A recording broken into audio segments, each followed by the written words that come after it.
subió mucho.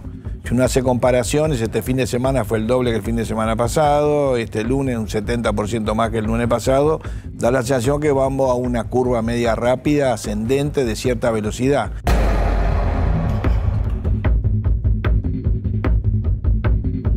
Dos pasajeros que aterrizaron el pasado 24 de noviembre en el aeropuerto de Múnich, procedentes de Sudáfrica, fueron confirmados mediante PCR como infectados con la variante Omicron del coronavirus. Alerta de Omicron en Alemania.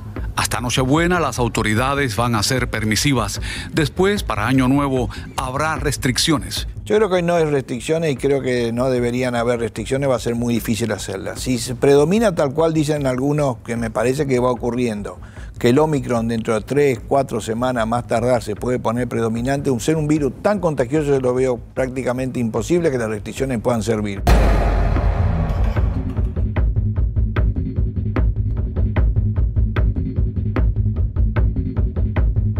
Esta ola va a ser la peor de todas en cuanto a contagios. Desde mediados de semana pasada, la gente de mi entorno está cayendo todo el mundo como ratas. We don't yet exactly know how effective our vaccines will be against Omicron. Yo creo que el Omicron no lo vamos a poder controlar y nos va a contagiar a todos.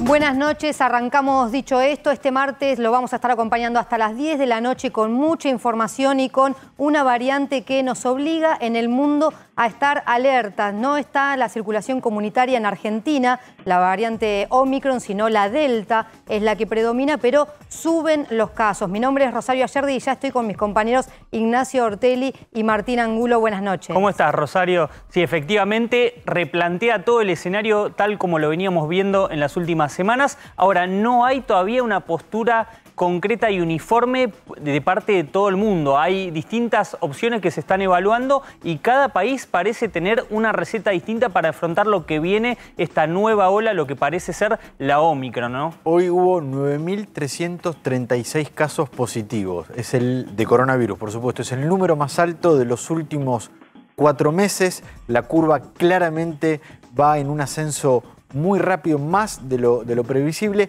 y esta situación mundial que genera la Omicron llevó a que la Organización Mundial de la Salud recomiende en todo el mundo que no haya reuniones por las fiestas de Navidad y por las fiestas de fin de año, que la mejor manera, una de las medidas de evitar que esta curva continúe en ascenso en todo el mundo es cancelar las reuniones sociales de fin de año. Y se habla de restricciones y vuelven las polémicas porque obviamente hasta dónde tienen que existir las restricciones y hasta dónde tienen que volver la cuarentena tal como las conocimos los años anteriores. Por ahora en la Argentina lo que hablan es no de restricciones a nivel nacional. La única restricción por ahora que queda en las fronteras tiene que ver con los pasajeros que vienen de Sudáfrica. Es cierto que la variante Omicron ya pasa las fronteras de Sudáfrica, incluso los contagiados en Argentina eran viajantes, la mayoría de pasajeros que venían de Estados Unidos, por lo cual abre la discusión de hasta dónde se tienen que abrir nuevas restricciones. Y una de las medidas que empezó a regir hoy en la provincia de Buenos Aires es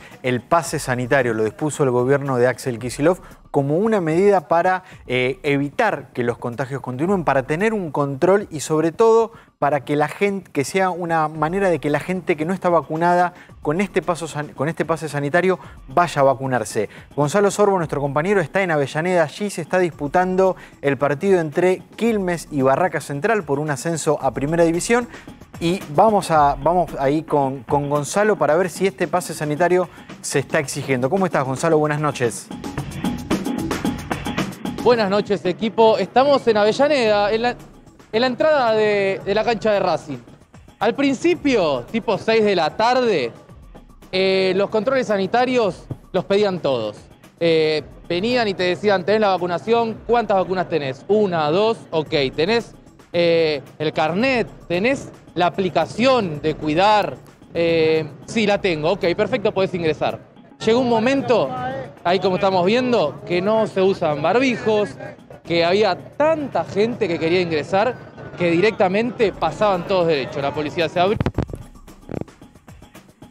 Gonzalo, ahí te perdimos, pero bueno, estabas contando cómo fue el operativo. Es la primera vez que se aplica el pase sanitario en una cancha. Se estaba esperando a ver cómo iba a ser este control, porque en los partidos anteriores, incluso en la Ciudad de Buenos Aires, que ya se tenía que haber aplicado la vacuna obligatoria, no se podían llegar a hacer los controles. Lo que nos estaba contando el movilero era esto, ¿no? Que al principio sí había controles, después ya con el apuro de ingresar a la cancha, vemos personas hasta sin barbijo, ¿no? Que es lo más preocupante. Y el gran punto es si en eventos masivos esto realmente se va a poder controlar. Si hay una capacidad operativa, en este caso entiendo que son las fuerzas de seguridad, ahora se lo vamos a preguntar a Gonzalo. ¿Ahí nos escuchás, Gonzalo? Te escucho. Ahí los escucho, ¿me escuchan, bien, equipo? Sí, te escuchamos. Lo que les comentaba hace un ratito es que cuando empezó el ingreso a las 5:30 de la mañana, cuando abrieron, a las 5:30 de la tarde, perdón, controlaban todo. Pedían el carnet de vacunación, pedían la aplicación de cuidar, pero ahora llegó un momento que hay tanta gente que está ingresando a la cancha que directamente se abrieron. Es imposible controlar esto. Primero querían que ingresen todos con barbijo, que ingresen todos con el carnet en la mano. Bueno, llegó un momento que no se puede. Ahí estamos viendo algunas personas que quieren ingresar y no tienen el carnet, no tienen el plan de vacunación. Gonzalo, el control del pase sanitario, ¿lo están haciendo las fuerzas de seguridad, la misma policía que custodia la seguridad? No, hay un control de seguridad específico, pero lo cierto es que empezaron a controlar y llegó un momento que tuvieron que dejarlo, tuvieron que abrir porque veía tanta gente que primero pedían el control sanitario y ahora con suerte se pide la entrada para el estadio. Este tema, Gonzalo, tiene que ver con la aplicación. Ahora, ¿también estás viendo gente sin barbijo? Porque una cosa, bueno, es no se puede dar abasto a controlar el pase sanitario. Pero en los últimos días habíamos visto muchas personas en las canchas, en los estadios, sin barbijo. ¿Qué estás viendo vos ahí? Bueno, al principio la gente que estaba sin barbijo los obligaban a ponérselo. Ahora algunos vienen con barbijo, otros no, pero no se está exigiendo que lo tengan. Al principio, te repito, sí, al principio había que tener el carnet de vacunación, había que tener la aplicación, algo que certifique que estabas vacunado. Claro. Bueno, ahora ya no, ahora ingresan casi todos. Como les decía hace un momento, se esperaba de Barracas 8.000 personas. Hay más de 8.000 acá, Esta es la entrada de Barracas y hay mucha más de 8.000. Gonzalo, no te vayas, ahora estamos en el piso con Conrado Stoll, médico. Bueno, ¿qué significa estas imágenes, no? Primero, el control sanitario que a esta hora empieza a no ser como corresponde. Y segundo, mucha gente sin barbijo. Significa problema, significa preocupación. Esto se combate con ciencia y rapidez. Y acá hemos dicho muchas veces esto. ¿Cuáles son los factores fundamentales? En ciencia, el testeo. El de hoy fue 13% la positividad. Va a aumentar esa positividad. Eso quiere decir que hay mucha gente que está quedando en la comunidad, que está infectada y no fue detectada por el testeo. La tapa de un diario en Dinamarca hoy fue caos de PCR. ¿Y por qué hay que preocuparse? Porque Dinamarca es el testeador número 1 del planeta. Si nosotros hemos hecho 580.000 test por millón, hasta ahora, ellos hicieron 17 millones de test por millón y dicen caos de PCR. Han cambiado los criterios. Ya dicen, si usted tiene un contacto en su casa con un infectado, ahí se tiene que aislar. Pero si tiene un contacto con un infectado fuera de su casa, no se aísle. Y a los 4 días hace un test. Cambiaron eso por la curva y el aumento que tienen con 13.000 en las últimas 24 horas de infectados que nunca habían tenido ese número en toda la pandemia. Te termino con la secuenciación. ¿De qué estamos hablando? Se ha duplicado el número de infectados. ¿Es Omicron? ¿Es Delta? ¿Sigue siendo Manaos? ¿Una mezcla? Es fundamental saber la proporción. Claro. Porque si es Omicron, la verdad que es preocupante. Ahora, Conrado, sí, vos planteabas el tema de los test. En España, una persona que tiene el esquema completo de vacunación no se tiene que aislar aunque haya sido contacto estrecho. Esto lo decidieron las autoridades españolas, teniendo en cuenta lo que se viene, más allá de, obviamente, el testeo, el seguimiento y demás. ¿Vos crees que es una buena decisión aquella persona que tiene el esquema completo de vacunación que no se aísle? Bueno, vos habías dicho qué diferencias hay entre los países, pero el punto es, ¿qué es el esquema completo? ¿Qué es el esquema completo? Bueno, acá en Argentina son dos dosis. Bueno, no es En más de eso. Argentina. Se acabó. No. Se acabó. Este tratamiento de pandemia es artesanal. Cambió hace 3 semanas totalmente.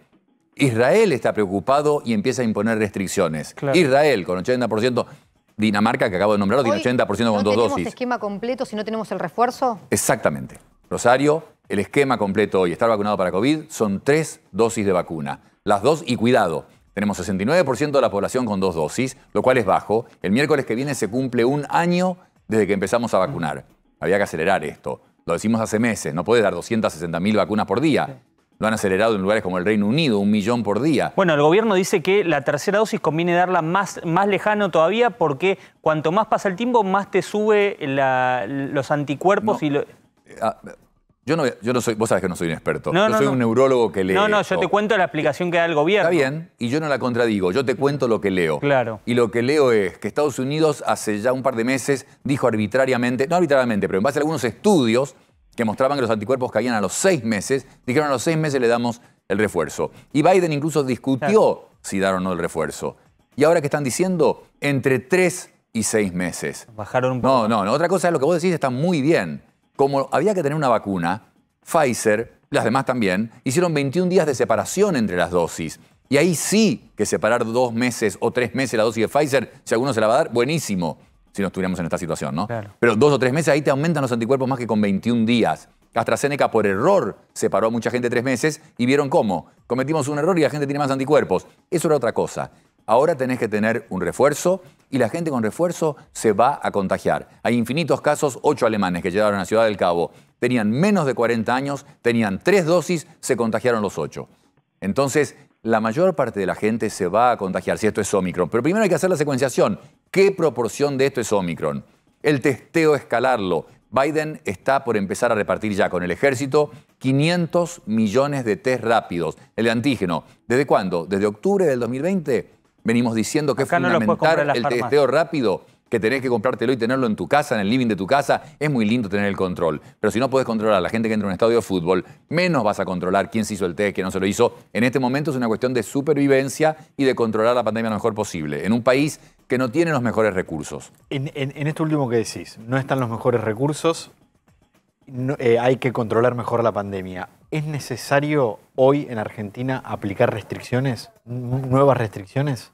Restricciones sí. Que quede bien claro, no usemos indistintamente restricción y aislamiento. Aislamiento de ninguna forma. Llama la atención, no tienen demasiada vacunación, por eso Holanda, que impone aislamiento. Sí. Y Boris Johnson, recién lo escucharon ustedes, preocupado porque dijo las vacunas no funcionan. Y es así, las vacunas con Omicron no previenen la infección. Y vos me dirás una gripecita, pero es una gripecita que puede dejar el COVID largo. Así que cuidado los jóvenes, sobre todo, que no tienen miedo y hablan de la gripe. Pero hoy, Conrado, ¿qué restricciones habría que poner? ¿Qué restricciones? está Vuelvo a las haciendo restricciones. que está bien, no aislamiento, y de hecho en el hemisferio norte hay colegio y dicen, a pesar de esta ola increíble que estamos viendo, nunca vimos, no curvas que ascienden, verticales que ascienden. No vamos a cerrar los colegios por ahora. ¿Restricciones acá? Lo lógico, no. Eventos masivos, deportivos, musicales, no tendría que haber. Los bares pueden estar abiertos y cerrar más temprano. No se tiene que vender alcohol después de una cierta hora de la noche. Y después ya sabemos, y ha pasado ya en varios países, si seguimos confinando, si se consolida este aumento, volvemos a lo del año pasado. No aislamiento, sino hay lugares que son súper dispersadores. Una peluquería, un negocio no esencial, ahí viene la parte económica. ¿Perdón? ¿Las fiestas de fin de año ahora? Definitivamente, no, de nuevo, no te digo Holanda que es 4 personas por familia. Y podés ir al mercado una vez por semana. No te digo eso, pero si había un plan de una fiesta o una reunión familiar grande, definitivamente no. ¿Por qué? No. Pero de nuevo, ¿por qué? 70% de la población con 2 dosis. No tenemos todas las mejores vacunas. La proporción de Moderna y Pfizer, que son las más efectivas lejos, es baja en la Argentina. Y del 70% con 2 dosis, ¿cuántos ya están vencidos? No digamos si la tercera, están dando la tercera, ¿eh? Vencidos a hacer referencia a... que llevan más de 6 meses. Primero te acabo de decir que menos de 6 meses. Que no se vencen, no hay que aclarar que no se vencen. Vencido quiere decir que han pasado 6 meses o más desde la segunda dosis que te dieron. Entonces, un porcentaje alto de ese 70% ya debe haber pasado los 6 meses y de nuevo, quizás sea menos tiempo en el que te tengas que dar ese refuerzo. Entonces, no querés hacer una reunión porque volvemos al viejo tema. las personas, los números de Dinamarca de esta semana están midiendo, están muy preocupados, por un lugar muy controlado, con mucho refuerzo y mucha vacunación, pero están viendo que en el grupo de 70 para arriba, ahí están las hospitalizaciones. Y ya Estados Unidos reportó el primer muerto por Omicron, el Reino Unido todos los días está dando hospitalizaciones y muertes por Omicron. Entonces, matemática. Aunque se discute esto de si es más leve o no es más leve, es irrelevante. Bueno, pero es un dato concreto, acá no se disparó la curva de muertes. No, pero no se va a disparar, no, de ninguna forma, va a llevar mucho tiempo. Ya sabés cómo es la curva. Primero aumentan los infectados, después van a aumentar las hospitalizaciones y semanas después aumentan las muertes. Eso va a pasar en todos lados. Por eso se reportaron tan pocas muertes por Omicron. Yo te decía, la matemática no es irrelevante si es más leve o no, pero sabemos que no es tanto más leve, no va a ser. Y tampoco va a ser tanto más grave. Esto no va a ser ébola. Seguro que no es más grave que Delta. Pero hacé la matemática. Si se contagia mucha más gente que en Delta, acordate el disgusto del hemisferio norte en el verano. Agosto, septiembre, julio del verano. De los problemas que tuvieron en toda Norteamérica y en Europa. Entonces, imagínate que se contagie muchísima más gente con Omicron. Siempre hay un porcentaje chico que va a terminar en un hospital, sacando el COVID largo, que es muy incómodo, pero vos sobrevivís. Pero hay un porcentaje chico que va a terminar en el hospital y que puede morir. Sobre todo la gente de edad. Entonces, ese es el problema. Cuando el número total es enorme, el porcentaje chico también es un número grande. Y para avanzar en el plan de vacunación, las provincias acordaron con el Ministerio de Salud de la Nación, se juntaron los ministros de salud de las provincias y acordaron aplicar el pase sanitario. Una de las primeras en aplicarlo, vamos a ver el mapa, fue la provincia de Tucumán, que incluso mostró niveles acelerados de vacunación en los primeros días. Esto está sucediendo igual que en el resto del mundo. Entre los primeros días, en los días previos a su aplicación y los 40 días posteriores, la gente llega a vacunarse aún en mayor medida de lo que lo estaba haciendo. Hoy la provincia de Buenos Aires lo implementa en este territorio y también la provincia de Santa Fe. ¿Cuáles son las otras dos provincias que ya implementaron el pase sanitario? Bueno, Santiago del Estero y Río Negro. Por ahora son estos territorios los que hablan de pase sanitario, los que piden el pase sanitario, siempre con la aplicación Cuidar es importante tenerla y si no, obviamente el cartón que le han dado después de la segunda dosis. Hay algunas diferencias entre estos territorios de cómo aplican el pase sanitario. Lo que propuso el Ministerio de Nación de Salud es que sea a partir de los mayores de 13 años. Claro. Y esto generó alguna discusión con algunas provincias como Salta, que en un momento había dicho, bueno, voy a poner restricciones, pero para mayores de 18 años, o la ciudad de Buenos Aires que dice, bueno, para eventos como deportivos, eventos masivos y boliches, nosotros tenemos ya la restricción de aplicación de 2 dosis para los mayores de 18 años. Sí coinciden en todos pedirlos para eventos cerrados masivos, boliches, restaurantes y eventos, todos coinciden y el objetivo obviamente es ¿no? Avanzar en el plan de vacunación. Claro, en Tucumán, por ejemplo, se había tomado una decisión de que no puedas inscribir a los chicos en la escuela si no tenías el pase sanitario y dieron marcha atrás, por eso cada distrito lo va adecuando a la realidad que vive. La provincia de Buenos Aires, por ejemplo, quizás es una de las más restrictivas cuando pone la necesidad de las 2 vacunas para los trámites administrativos, es decir, si uno quiere ir a una dependencia de la provincia de Buenos Aires e incluso los empleados de la provincia de Buenos Aires tienen que acreditar las 2 dosis de vacunas. Bueno, del pase sanitario también vamos a hablar con Marcelo Padovani, nuestro compañero, que está en Lanús porque se está aplicando también el pase sanitario en comercios, en eventos cerrados, en lugares privados, no solamente en ámbitos públicos, y está en el polo gastronómico. ¿Cómo estás, Marcelo? Buenas noches. Hola Nacho, muchachos, buenas noches. Estamos aquí, claro, como decís, como decía Rosario, bueno, recién daba un detalle de que la provincia de Tucumán, pero también la provincia de Buenos Aires, entonces a partir de hoy, Nacho, les cuento, está pidiendo el pase sanitario. ¿Qué es el pase sanitario? ¿Qué se considera tener el pase sanitario completo? Bueno, tener por ahora las 2 vacunas. Suponemos, Nacho, que esto va a cambiar en el transcurso del tiempo y en algunos meses van a pasar a ser 3 las vacunas del esquema completo.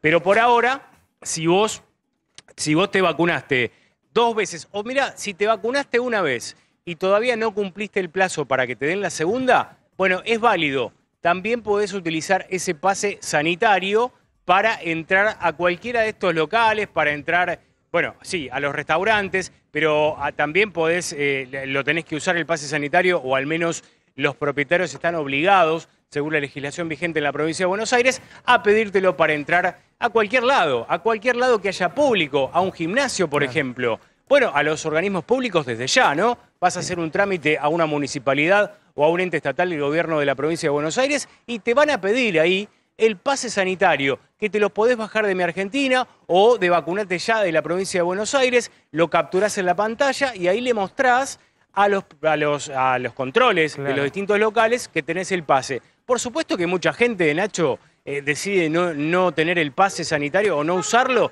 Bueno, ahí te vas a quedar afuera, porque afuera, acá en la vereda, por ejemplo, si te sentás en una de estas mesas, no te van a pedir el pase sanitario porque estás afuera. El tema es adentro. Adentro sí, pasás la puerta, ahí alguien te va a pedir las 2 vacunas y el tapaboca. Y con eso ya podés ingresar y bueno, pero como te digo, es una medida que alguna gente considera polémica. Sí. Sí, eso te quería preguntar, porque también estaba la discusión de si los comerciantes van a hacer esos controles, teniendo en cuenta que probablemente, si bien tiene un beneficio que es evitar contagios dentro de sus, no solamente los empleados, sino también los clientes que vayan, va en desmedro tal vez de la recaudación. Es muy antipático decirle a una persona no podés entrar, porque bueno, cada persona tiene una realidad distinta. ¿Cómo estás viendo vos estas primeras horas? ¿Se está cumpliendo en general? Sí, bueno. Sí, te cuento. Los comerciantes, ¿por qué decimos esto? Los comerciantes van a aplicar este tipo de controles porque es una medida que lo supera. Es una decisión estatal de la provincia de Buenos Aires. Si el comerciante no lo cumple, Nacho, le contamos a la audiencia, lo que puede ocurrir es que acá va a haber inspecciones aleatorias, según dijo el propio gobierno de la provincia de Buenos Aires. Entonces pueden venir los inspectores, le piden a la gente que está adentro, reiteramos, el pase sanitario, y si no lo tienen, ahí el comerciante va a tener un problema y eso va a ser seguramente una multa.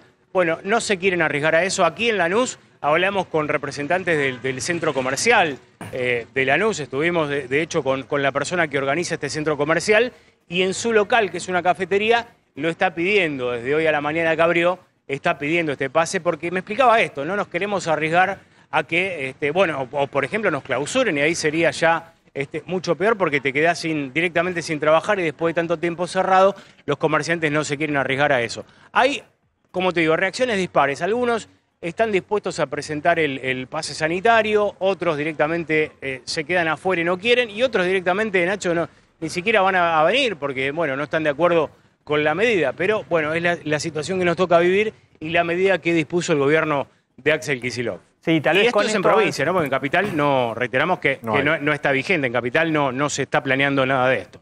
Exactamente, Marce. Bueno, tal vez con esto avanza el esquema de vacunación, la gente se va, se completa la vacunación y luego probablemente puedan revertir esta decisión. Pero como siempre, Marcelo, muy completo tu informe y obviamente cualquier novedad sos prioridad.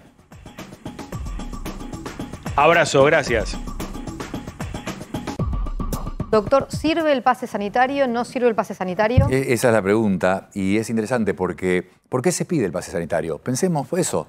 Se pide simplemente porque si en un negocio o restaurante o en el evento deportivo hay gente no vacunada, o sea, si no hubiese pase sanitario y hubiese esa gente no vacunada, se puede contagiar. El vacunado puede estar infectado, puede contagiar al no vacunado que tiene al lado en ese evento, restaurante o lugar público y se puede morir esa persona.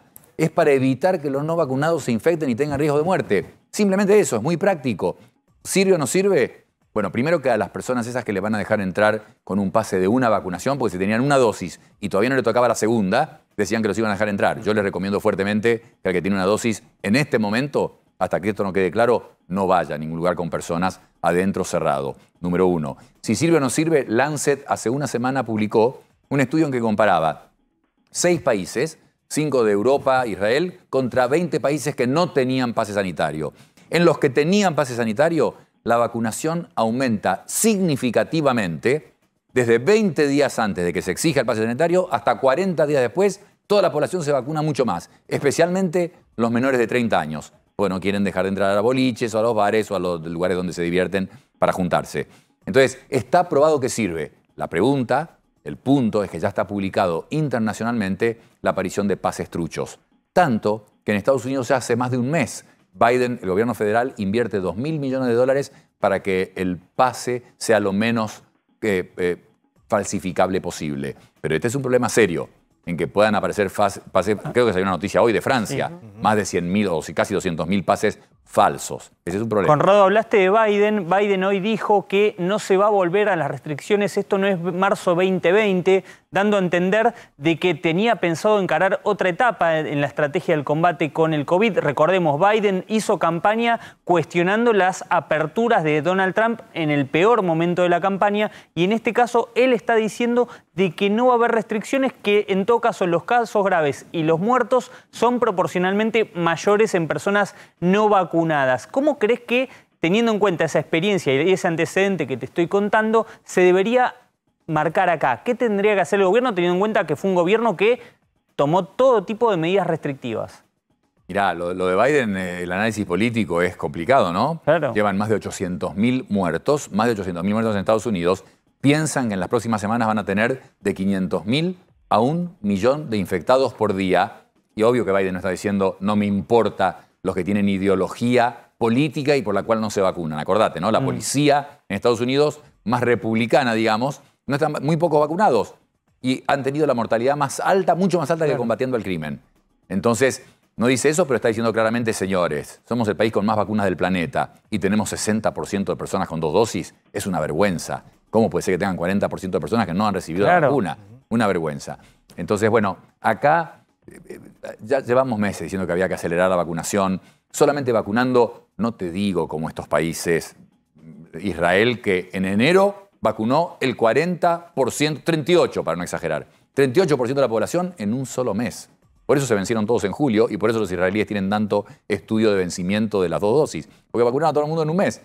Ahora, nosotros no sé cómo podemos hacer para frenar esta ola porque tenemos vacunación relativa, testeo muy bajo, no hay secuenciación genómica. Una economía destrozada. La economía destrozada, un sistema de salud balcanizado, el país fracturado ideológicamente. Balcanizado. Hace falta unión. En esto hace falta, los políticos hablan permanentemente, hace falta una unión del liderazgo científico y político. Durante los 2 años anteriores nosotros veíamos distintas variables y el gobierno veía distintas variables para saber hasta dónde avanzaba con una cuarentena o restricciones. Cuando empezó la vacunación, lo que el gobierno empezó a mirar era la ocupación de camas de terapia intensiva, que hoy están en un 35%. Nos tenemos que preocupar, tenemos que mirar esa sola variable para pensar en qué hacemos y cómo avanzamos contra la variante Omicron, si es que empieza a haber circulación comunitaria en Argentina. Es buenísimo tu punto, porque dado que, no es que nosotros, si Dinamarca titula el diario Caos de PCR, nosotros no vamos a poder testear ahora.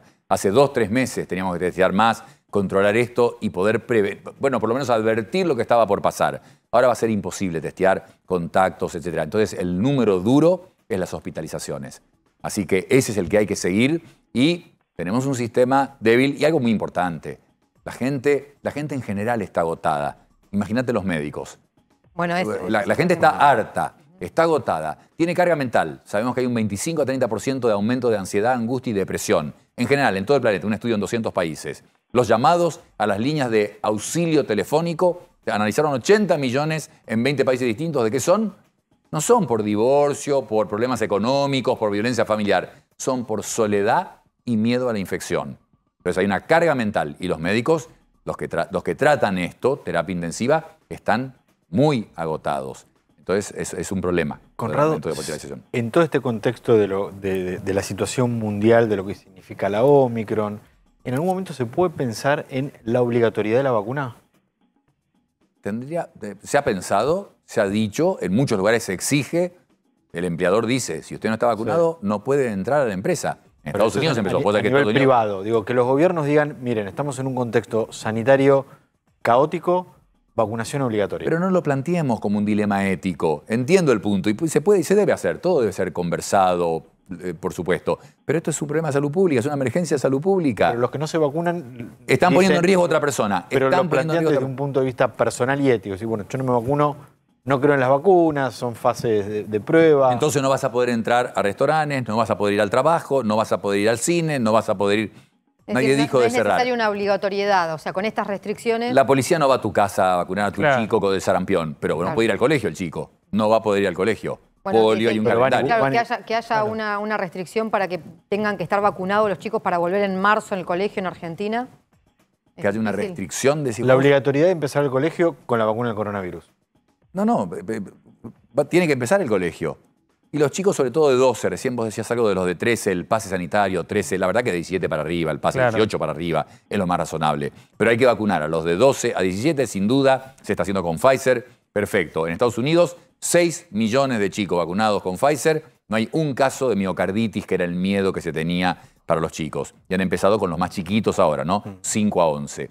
Pero no ha habido ningún problema con eso y es muy efectivo. Y se ha discutido ahí sí éticamente. ¿Cómo? ¿Vacunamos a los chicos para proteger a los adultos? ¿Le estás dando vacunas a los chicos para proteger a los adultos? Porque no los proteges mucho a ellos, porque la chance de una enfermedad grave, pero ellos te muestran la estadística, hay chicos que han muerto. Doctor, ¿qué se sabe de cómo enfrentan cada vacuna a la Omicron? Por ejemplo, la Sputnik hoy publicó un informe que dice que genera muy buenos anticuerpos neutralizantes contra la variante Omicron. ¿Qué se sabe del resto de las vacunas?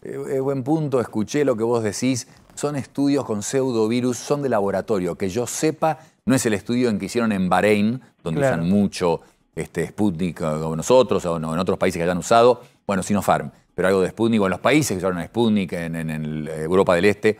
No es que hayan hecho un estudio de población y ver el resultado. Se ha hecho más en laboratorio y ver la efectividad. Pero la verdad, los estudios que he leído esta semana, y lo acabás de escuchar vos en la introducción del programa de ustedes a Boris Johnson, solo Moderna y Pfizer tendrían más efectividad para prevenir algo la infección con Omicron. Ninguna del resto de las vacunas ayudaría a prevenir la infección. Cuidado, que quede claro. Prevenir la infección. ¿Previenen la enfermedad grave? No 100%, por supuesto. Por eso digo que hay que evitar la infección. Previenen la enfermedad grave y la muerte en un alto porcentaje, entre 70 y 80 y pico, pero para prevenir la infección, supuestamente solo Pfizer y Moderna lo harían, todo el resto no prevenirían la infección, por eso estaba diciendo que mucha gente se va a contagiar. Si esto es Omicron, lo que está pasando en Europa, muchísima gente se va a contagiar. Conrado, la última consulta que te hacemos agradeciéndote por venir. ¿Cuándo vamos a saber en la Argentina si este aumento de casos es de Omicron? Hay que secuenciar. Muy pocos países lo hacen, esa es la verdad. Cuidado, nunca criticamos, esto es muy complejo. Lo dijeron ustedes empezando el programa, cada país hace cosas distintas, no sabemos cuál tiene más razón, cuál está más correcto. Islandia secuencia el 60% de los infectados, ya sabe perfecto qué variante está infectando a su gente. Dinamarca, 45% de sus infectados secuenciados, ya saben el nombre, apellido y sobrenombre del virus. El resto de los países, menos del 10%. Estados Unidos, con la logística y la tecnología que tiene, 3%. Nosotros mucho menos del 1%. Entonces, habría que hacer algo. Una idea es, que se ha hecho mucho, en cloacas.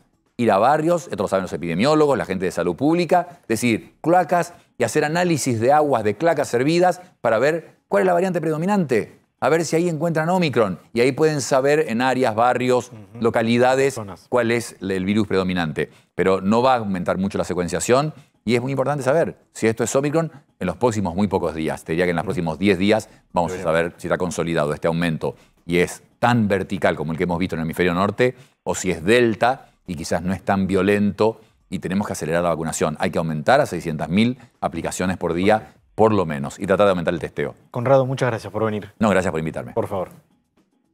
Bueno, ahora nos vamos a la Cámara de Diputados porque hoy se aprobó el proyecto de bienes personales. El oficialismo, luego del impulso que le dio la oposición, decidió cambiar el proyecto que venía del Senado y logró su aprobación. Está nuestro compañero Martín Rojas. Hola Martín, ¿cómo estás?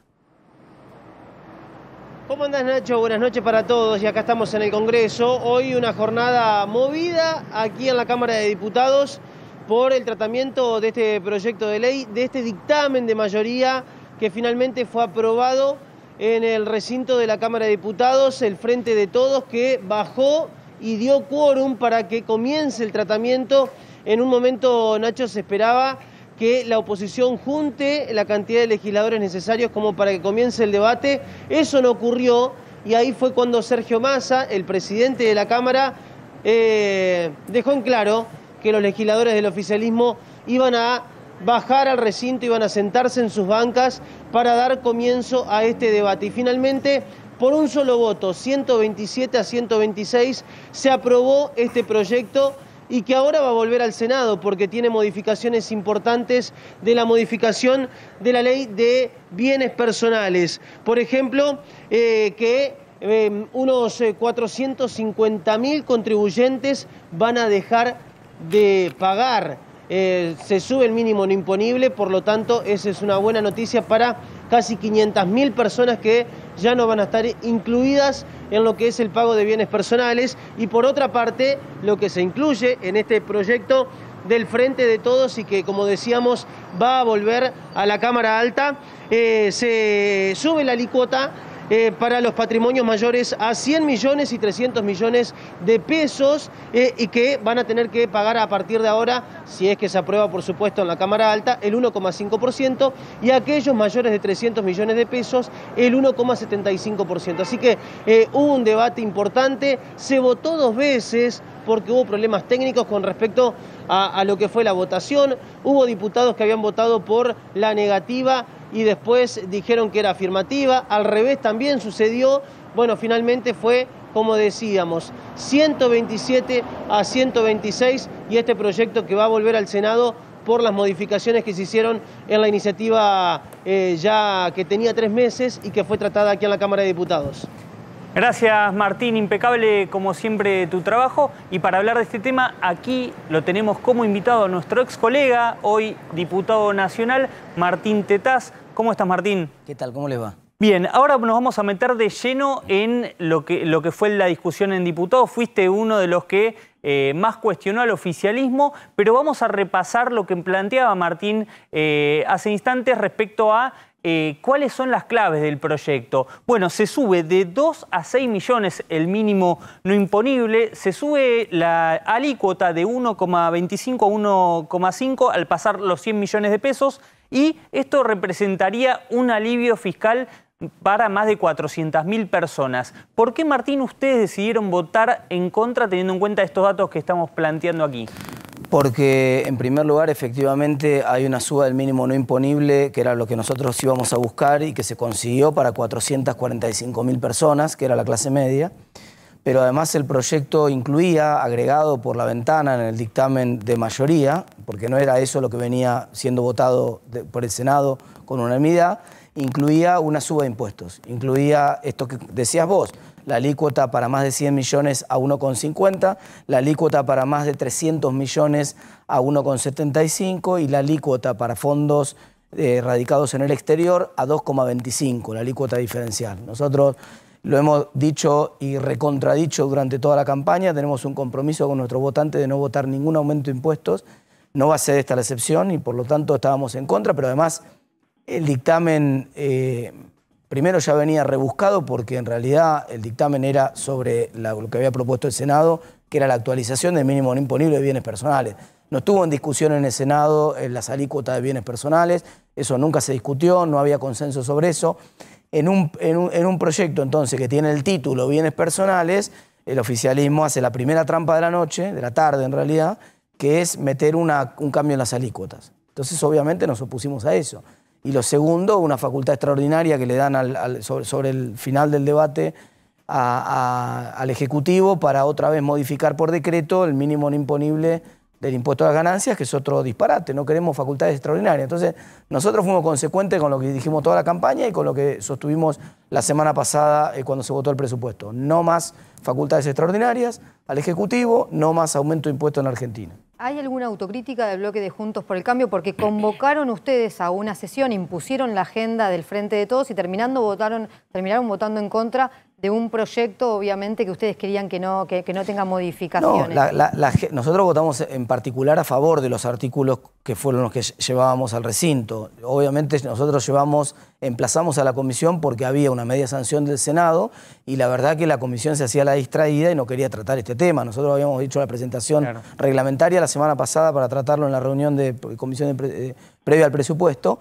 Se hicieron los tontos, lo sacaron del orden, no lo pusieron en el orden del día de la comisión y entonces había que darlo ese debate.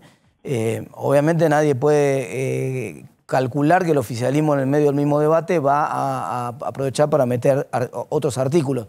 De todas maneras, dicho esto, lo que ocurrió hoy es que el oficialismo mostró que si nosotros no trabajamos, no nos organizamos bien y no negociamos con algunos espacios, como por ejemplo con la izquierda, o como por ejemplo con los diputados que votaron por Río Negro. Y mira que la izquierda no venía acompañando en nada al oficialismo. Bueno, pero esta vez, esta fue la diferencia, digamos. Si uno quiere saber qué fue lo que pasó, bueno, los 4 votos de la izquierda que venían votando, que lo votaron en contra del presupuesto, ahora le votaron a favor de los aumentos de impuestos, lo cual también era previsible. Es decir, si esto hubiera ocurrido la semana que viene y el Congreso y ellos hubieran traído una propuesta del mismo tenor, un aumento de impuestos, hubiera pasado exactamente lo mismo. Nosotros lo hubiéramos votado en contra, la izquierda se las hubiera votado a favor. Y si no se hubieran ido de viaje los diputados propios, tal vez hubieran estado mucho más cerca del quórum, porque ustedes tampoco reunían el quórum, Martín. Tuvo que bajar el bloque del Frente de Todos. Lo del quórum, tenían 125. Lo del quórum es una anécdota para mojarnos la oreja, porque en realidad, nosotros fuimos a tratar un tema que venía con un dictamen por unanimidad del Pero Senado. no podían abrir no la había sesión. lugar, no había lugar por eso, pero eso fue una chicana porque cuando nosotros teníamos 127 personas y nos faltaban 2, Massa dijo, bueno, ahora sí entren todos. Esto es una falta de respeto. Esas cosas que se hacen en la Cámara que la gente, por supuesto, en la casa no las sabe, no le importa. Ahora, los diputados que estaban de viaje, no se juega. Martín, los diputados ahí voy que con los estaban diputados de viaje. ahí voy con los diputados de viaje. Claro. Con el quórum no se juega en esto, porque esto ya había unanimidad en el Senado en tratar esto. Sí. Y estuvimos todos de acuerdo y era una mejora para toda la gente. Entonces no había que jugar con el quórum. Esto es una chicana que fue una demostración de fuerza de un oficialismo que había salido muy golpeado de la sesión de presupuesto y que ahora quería mostrar que seguía teniendo el manejo del Congreso. Esto fue lo que pasó con el quórum. Seguida, el segundo punto, en realidad había una persona que tenía COVID, que era imposible que fuera de todas maneras, eso le puede pasar a cualquiera de los bloques. Totalmente. Con COVID no se puede. ¿Había estado de viaje? Vos te tenés que testear. Había estado de viaje esa diputada. Estamos hablando de Camila Crismeni. Sí. Vos te tenés que testear antes y vos cuando te testeás no te dejan entrar. Ese es otro tema para discutir en otro momento. Sí. También es debatible esto, ¿no? Porque no hay alguna manera de que esa persona que da positivo esté en una sala contigua, aislada y pueda votar. Bueno, Juntos por el Cambio no quiso sesiones mixtas. No, pero no sesiones mixtas. No estoy hablando de sesiones mixtas. Podría haber votado. Vota desde Chascomús. Bueno, pero podría haber votado si hubiese habido sesiones mixtas que Juntos por el Cambio. Lo que estoy planteando es que la sesión sea presencial, pero que si hay una persona que no puede estar en la sesión por COVID, que hoy nos tocó a nosotros, mañana le podría tocar. Pero no puede no estar en tu casa, hay un aislamiento obligatorio. ¿Cómo va a ir a una sala contigua? Es que la descubrieron ahí. Vos vas a testearte a la mañana. Bueno, pero inmediatamente uno que bien tiene COVID se tiene que ir. Te podés aislar, te puede dar una sala, te tenés que aislar, no te tenés que ir. Puedes salir por videoconferencia de la casa. ¿Cómo? No, porque no quiso pero en el caso de que quiero decir, es una excepcionalidad que hay que tratar como regla especial porque hoy nos pasó a nosotros, mañana le pueden quedar. Es tan finita la diferencia de votos que hay, tan equilibrado quedó el Congreso. No puede pasar. Que va a pasar, porque mañana. Bueno, Gabriela ahora vamos al otro tema. Ese es el otro Estados tema. Unidos, en Miami, los otros dos casos, hay 2 de nuestros y 1 de ellos. Si hubieran estado los 3 en el recinto, esos 2 casos nuestros y 1 de ellos, quedaba empatada la elección y votaron. Bueno, pero ustedes se tienen que preocupar por los de ustedes. Tenés razón, pero quiero decir, no busquemos en cosas raras donde no las hay. No hay un problema con... Mira, estos son los 3 diputados, Martín, que estuvieron ausentes. Camila Crismeni, lo decías, Álvaro González, que está de licencia, de viaje, pero de licencia, pidió licencia formal, y Gabriela Koenig de Devolución Radical, del bloque que perteneces. Otra vez, estuvieron en realidad 3 ausentes. Claro. 2 de nuestro espacio de Juntos por el Cambio, 1 del peronismo, que no lo veo en esa placa. No, son 3 de ustedes. Por el cambio. No, claro. Claro, porque pusiste solo Juntos por el Cambio. Porque estás vos de invitado. No, pero 3, el tercero, te insisto, no es que estuvo ausente, es que no le permitieron que ingresara por el COVID. Entonces ese caso no tiene relevancia. Lo que te digo son los 2 casos versus 1 del peronismo. Hay uno, estoy con un problema de micrófono. Sí, tranqui, acomodate tranqui. Te decía, que hubiesen estado... Hubiera quedado empatada la elección. No, pero está bien, la autocrítica. Pero Martín, no te estamos retando, estamos diciendo la autocrítica que hace Juntos por el Cambio. La tiene que hacer, no pueden faltar porque se van de viaje, Martín. Por supuesto. No pueden faltar, son diputados de la Nación. No, tenés razón. Hay gente que tenía compromiso tomado con anterioridad, que fue una sesión especial. Hay muchas particularidades, no importa. Estaban en una boleta desde agosto. No importa, pero la sesión es una sesión especial. Pero si vas a saber que asumís como diputado, lo sabes desde agosto. No quiero de ninguna manera disminuir el tema ese. El punto que te hago con ese tema es, acá pasó otra cosa. Digamos. Nosotros de todas maneras hubiéramos perdido la votación porque hubiera salido empatada y la hubiera desempatado. Vos hablabas de un acuerdo lo que pasó acá es que el equilibrio está muy delicado, muy justo, y hay 5 diputados de Río Negro y 4 diputados de la izquierda que están definiendo cada elección. En la elección pasada votaron en contra del presupuesto y entonces nosotros ganamos. En la elección esta votaron a favor del aumento de impuestos y nosotros perdimos. Y en ese sentido vos hablabas obviamente que tienen que abrir el diálogo con esos diputados sin dudas, pero también no se puede abrir el diálogo con el Frente de Todos para discutir estas cosas y llegar incluso a un consenso entre los dos bloques mayoritarios, ¿o es imposible? Pero es que eso estaba así, Rosario, si bien en el Senado una norma aprobada por unanimidad, realmente hubo ese consenso, hubo esa discusión, pero vos fíjate que hipócritas, esa discusión la dieron antes de las elecciones. Ahí todos tenían consenso en que lo que había que hacer en Argentina era bajar impuestos.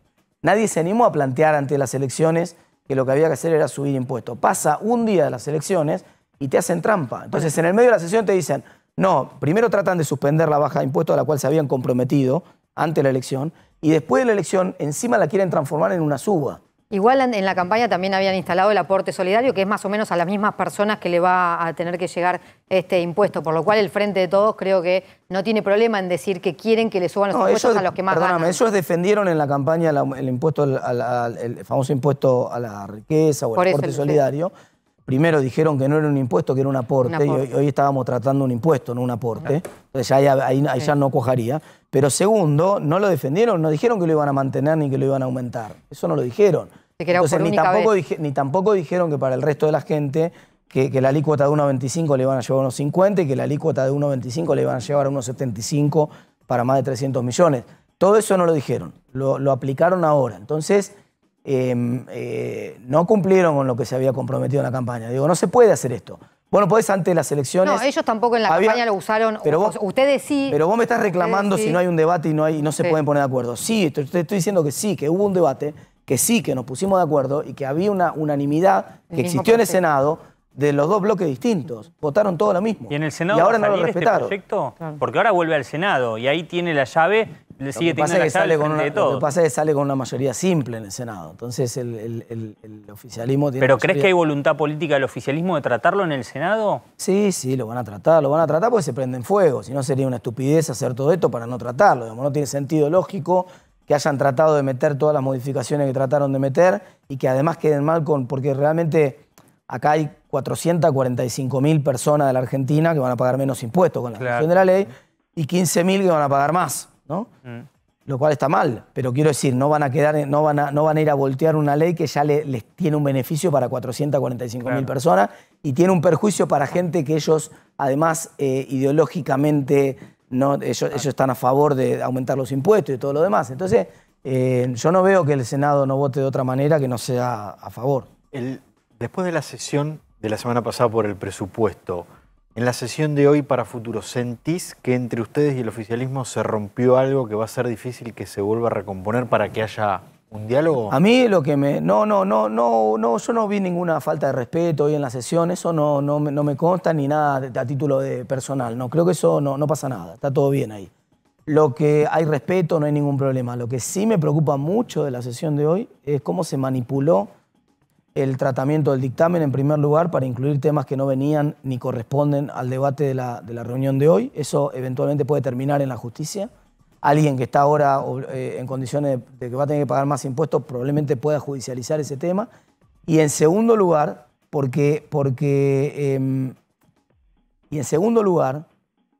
que se haya aprovechado el mismo acto para darle una facultad extraordinaria al presidente en materia de impuesto a las ganancias, que tampoco correspondía, ni siquiera era el título de la ley que venía del Senado, era impuesto a los bienes personales. Por eso yo hice una propuesta en el momento. Digo, escúchenme, esto es un disparate, les voy a probar que es un disparate, haciendo entonces una propuesta yo. Entonces bajemos el IVA al 18%, primero hice esa propuesta, después para consensuarla con todo mi bloque dije bajemos el IVA a los alimentos, que era una propuesta de Juntos por el Cambio, a los alimentos de la canasta básica. Se lo propuse a Heller, le dije, por favor, lo podemos incorporar en el dictamen, bajar el IVA, y lo rechazó. Entonces quedó expuesto eso, digamos, quedó expuesto en la sesión. Si realmente les importaba, tuvieron una oportunidad, les di la oportunidad de aprovechar la sesión para bajar el IVA, no lo quieren bajar. ¿Esa va a ser la tónica el año que viene, por ejemplo? Lo que va a ser la tónica todo el año. Efectivamente vienen 2 años donde lo que vimos, tanto en la sesión de presupuesto como lo que vimos en esta sesión, es lo que se va a repetir. Vamos a ver sesiones muy ajustadas, nos va a tocar ganar a nosotros algunas, le va a tocar ganar algunas a ellos y tenemos, como autocrítica que hago yo del espacio nuestro, tenemos que militar un poco más cada una de nuestras propuestas, de nuestras leyes, vamos a tener que trabajar sin dejar un centímetro de ventaja, y militar a fondo quiere decir ir a convencer no a los que son nuestros, sino a los que están en el medio, y que evidentemente es cuestión de negociar, porque yo tampoco creo que la izquierda haya estado contenta votándole. De hecho, el mismo discurso de la izquierda era: estamos votando más plata en impuestos para que tengan la plata para pagarle al Fondo Monetario Internacional. Estaba muy incómoda la izquierda votando Hay quienes, Martín, dicen que faltó una cabeza en Juntos por el Cambio, es un liderazgo que pueda darse cuenta de esta situación que vos planteás, de negociar primero internamente, después salir a negociar con la izquierda, algo que sí cumplía, por ejemplo, Nicolás Massot como jefe de bloque en su momento de Juntos por el Cambio cuando era oficialismo. ¿Notás que falta eso, un liderazgo nítido y que es producto de todas las diferencias que han tenido este tiempo? No, yo creo que obviamente esto en el bloque es un bloque que se amplió mucho, claro, que además tiene posturas, tiene más fortaleza de algunos de los partidos del bloque, y entonces eso nosotros tendremos una instancia para repensar seguramente a partir de marzo cómo organizamos el interbloque. Es decir, hay un aspecto de la organización del interbloque que hay que mejorar, en cómo coordinamos el interbloque también. Digamos, en ese sentido, lo positivo, que no alcanzó lamentablemente, en este caso sí alcanzó en el presupuesto, lo positivo es que está muy fuerte la unidad del espacio Juntos por el Cambio. No hay ninguna fisura en las votaciones. Sí hay debate, por supuesto. Sí hay estrategias diferentes. Cada uno está planteando, algunos pensamos con estrategias un poco más fuertes, otros tienen una tendencia más al diálogo. Bueno, no importa. Quiero decir, hay formas, pero lo más importante que se rescata de las dos votaciones, una la ganamos y otra la perdimos, pero en todas fuimos juntos. Esta especulación que había, bueno, no, pero se van a separar, no van a ir juntos, van a votar separados, son muy distintos, se ampliaron demasiado, ahora hay sectores más liberales con sectores más socialdemócratas, no. Los principios básicos con los cuales fuimos a las elecciones los tenemos muy claro todos. Ninguno va a votar un aumento de impuestos, que fue lo que comprometimos. Ninguno va a votar facultades extraordinarias para el Poder Ejecutivo. Es decir, los principios que nosotros mantuvimos en campaña los vamos a mantener estos 2 años. Última pregunta, ¿cómo te sentís en la Cámara de Diputados? 2 sesiones, hoy hablabas de tu intervención con el IVA, la falta de reglamento, ¿cómo va a surgir? Yo me siento muy cómodo en lo personal, pero realmente lo que hoy pasó es una advertencia de punto de vista institucional. No se puede manejar la Cámara de Diputados como la manejó Massa hoy a la tarde. No se puede porque tiene que haber una regla de funcionamiento y un criterio. Vos no podés, porque hoy le toca a él tener Pero no jugó con el reglamento. Hay una frase de Elisa Carrió que a mí me gusta mucho citar en esos casos, que dice: no trates de presionar por un voto lo que hoy ganás por un voto, porque mañana lo podés perder por un voto. Entonces, y eso tiene que ver con algo que John Rawls planteaba en la teoría, en la filosofía política, que es la idea del velo de ignorancia. Pongamos reglas con las cuales estemos contentos si nos toca ganar y nos toca perder. Esta regla de meter por la ventana modificaciones en el dictamen está mal. Esta regla de meter una cosa que no tiene nada que ver, que es la facultad extraordinaria para ganancias, en un dictamen sobre bienes personales, constitucionalmente es un mamarracho, está mal, no hay que hacerlo. Porque mañana va a haber un tema, este tema probablemente se judicialice, y mañana puede haber otro tema más delicado, y termina el juicio que después pierde el Estado. Entonces, y además da una señal muy mala para afuera. Entonces a nosotros nos toca perder, nos bancamos perder, no hay ningún problema. Perdemos en el esquema general, nos bancamos perder, y para eso estamos preparados. Pero no para manosear el reglamento de la Cámara, y no para manosear los dictámenes y hacer cosas que no se pueden hacer. Bien. Martín Tetaz, gracias por la visita esta noche. Gracias a ustedes.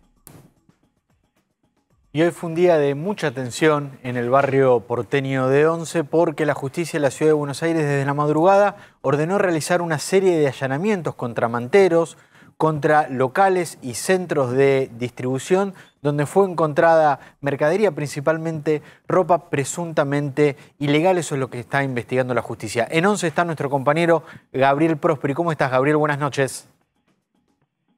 ¿Qué tal, Martín? Buenas noches. Ropa, electrodomésticos, productos varios por 87 millones de pesos. Esa es la evaluación que ha hecho la justicia de la Ciudad de Buenos Aires y la Fiscalía número 35, que ha ordenado este allanamiento, que se está realizando desde las 2 de la mañana.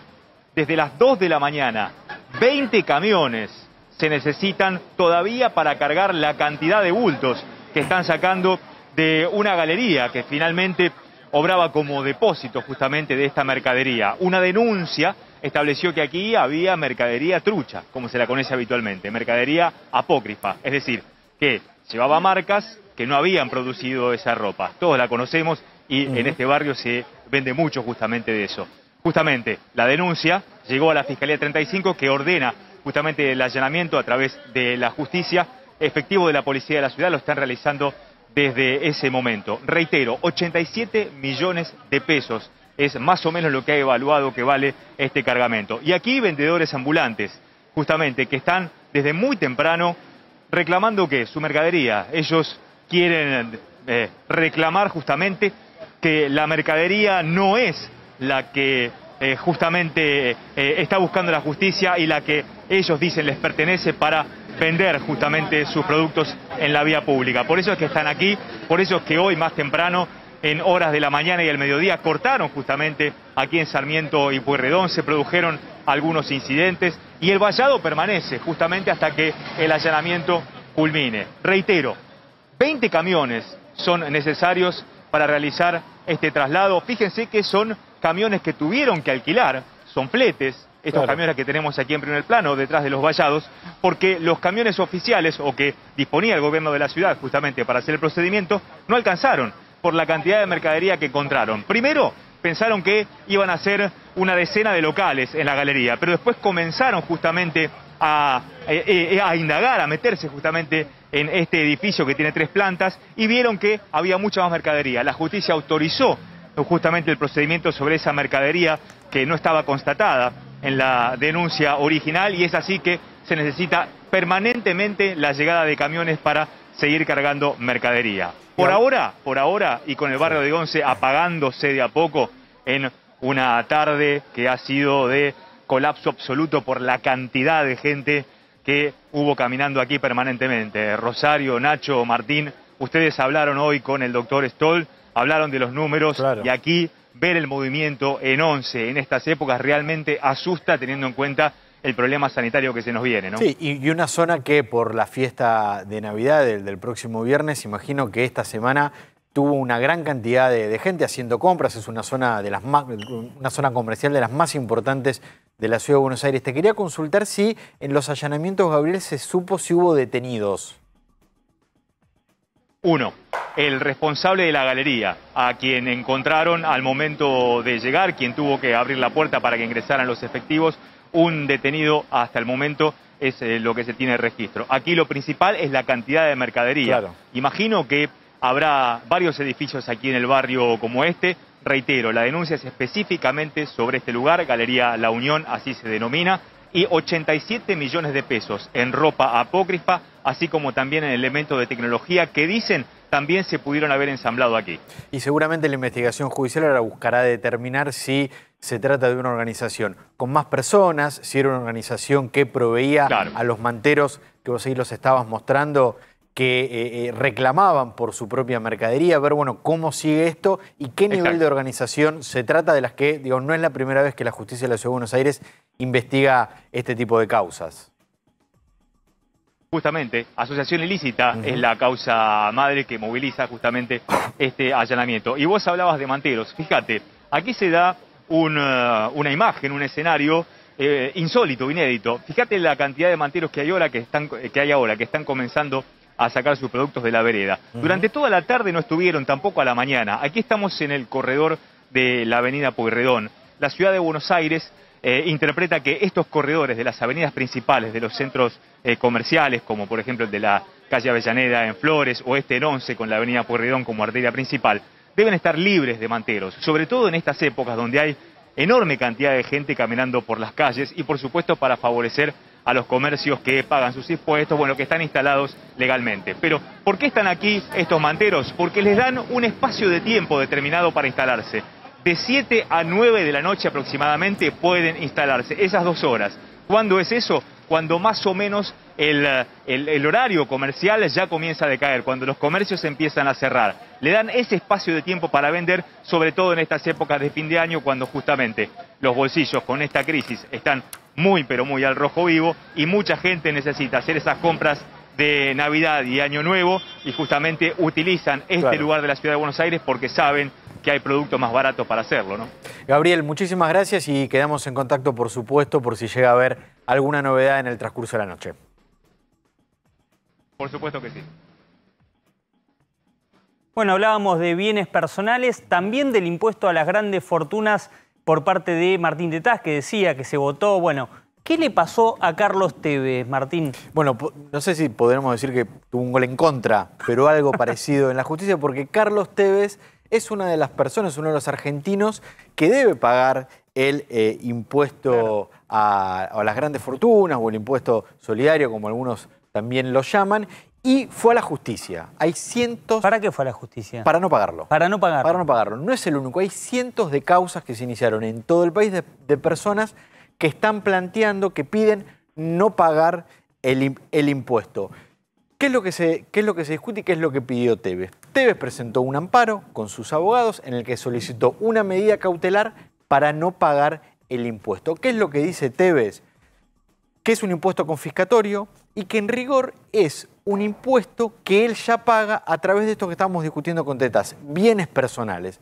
Por lo tanto, de alguna forma es una doble carga impositiva que le pone el Estado y que por lo tanto entiende que no puede pagarlo. Hoy una jueza en lo contencioso administrativo federal rechazó la medida cautelar. Una medida cautelar es una medida que se dicta para frenar momentáneamente una decisión, en este caso el pago del impuesto. Lo que la jueza dijo fue que el reclamo de la medida cautelar es muy similar al segundo reclamo que Tevez hace en la causa, que es el dictado de la inconstitucionalidad del aporte solidario. Por lo tanto, la jueza dice, si yo dicto la medida cautelar, de alguna forma también estoy resolviendo sobre la constitucionalidad o la inconstitucionalidad. Y eso no lo puedo hacer en esta etapa. Necesito hacer más pruebas, necesito hacer otro análisis más profundo de este planteo y, por lo tanto, rechaza la cautelar y ahora la causa sigue con este segundo análisis que tiene que hacer la jueza de si es constitucional o inconstitucional el aporte a las grandes fortunas. La justicia todavía no estableció, si quieren, un criterio unánime, un criterio rector a partir del cual se pueda pensar cuál es la postura que van a tomar los tribunales sobre estos muchos y cientos de reclamos que en todo el país distintas personas como Tevez presentaron para no pagar el aporte solidario. Y en medio de un día cargado en la Cámara de Diputados, también hoy se dio la asunción formal de Máximo Kirchner como presidente del PJ bonaerense. Habíamos visto el sábado que había estado con Alberto Fernández en un acto en donde se había lanzado por el PJ bonaerense. Hoy asumió formalmente y como tenían sesión en la Cámara de Diputados, porque el bloque del oficialismo decidió finalmente tratar el proyecto de bienes personales, la asunción se tuvo que hacer a través de Zoom. Ahí vemos las fotos vía Zoom, asume Máximo Kirchner entonces al frente del PJ bonaerense en comunicación con los distintos dirigentes que asumieron en esta conducción que de todos modos está también tramitándose en la justicia porque Fernando Grey, intendente de Esteban Echeverría, llevó a la justicia esta nueva conducción. Bueno, ¿qué les parece si hacemos una pequeña pausa, no? Hacemos una pausa.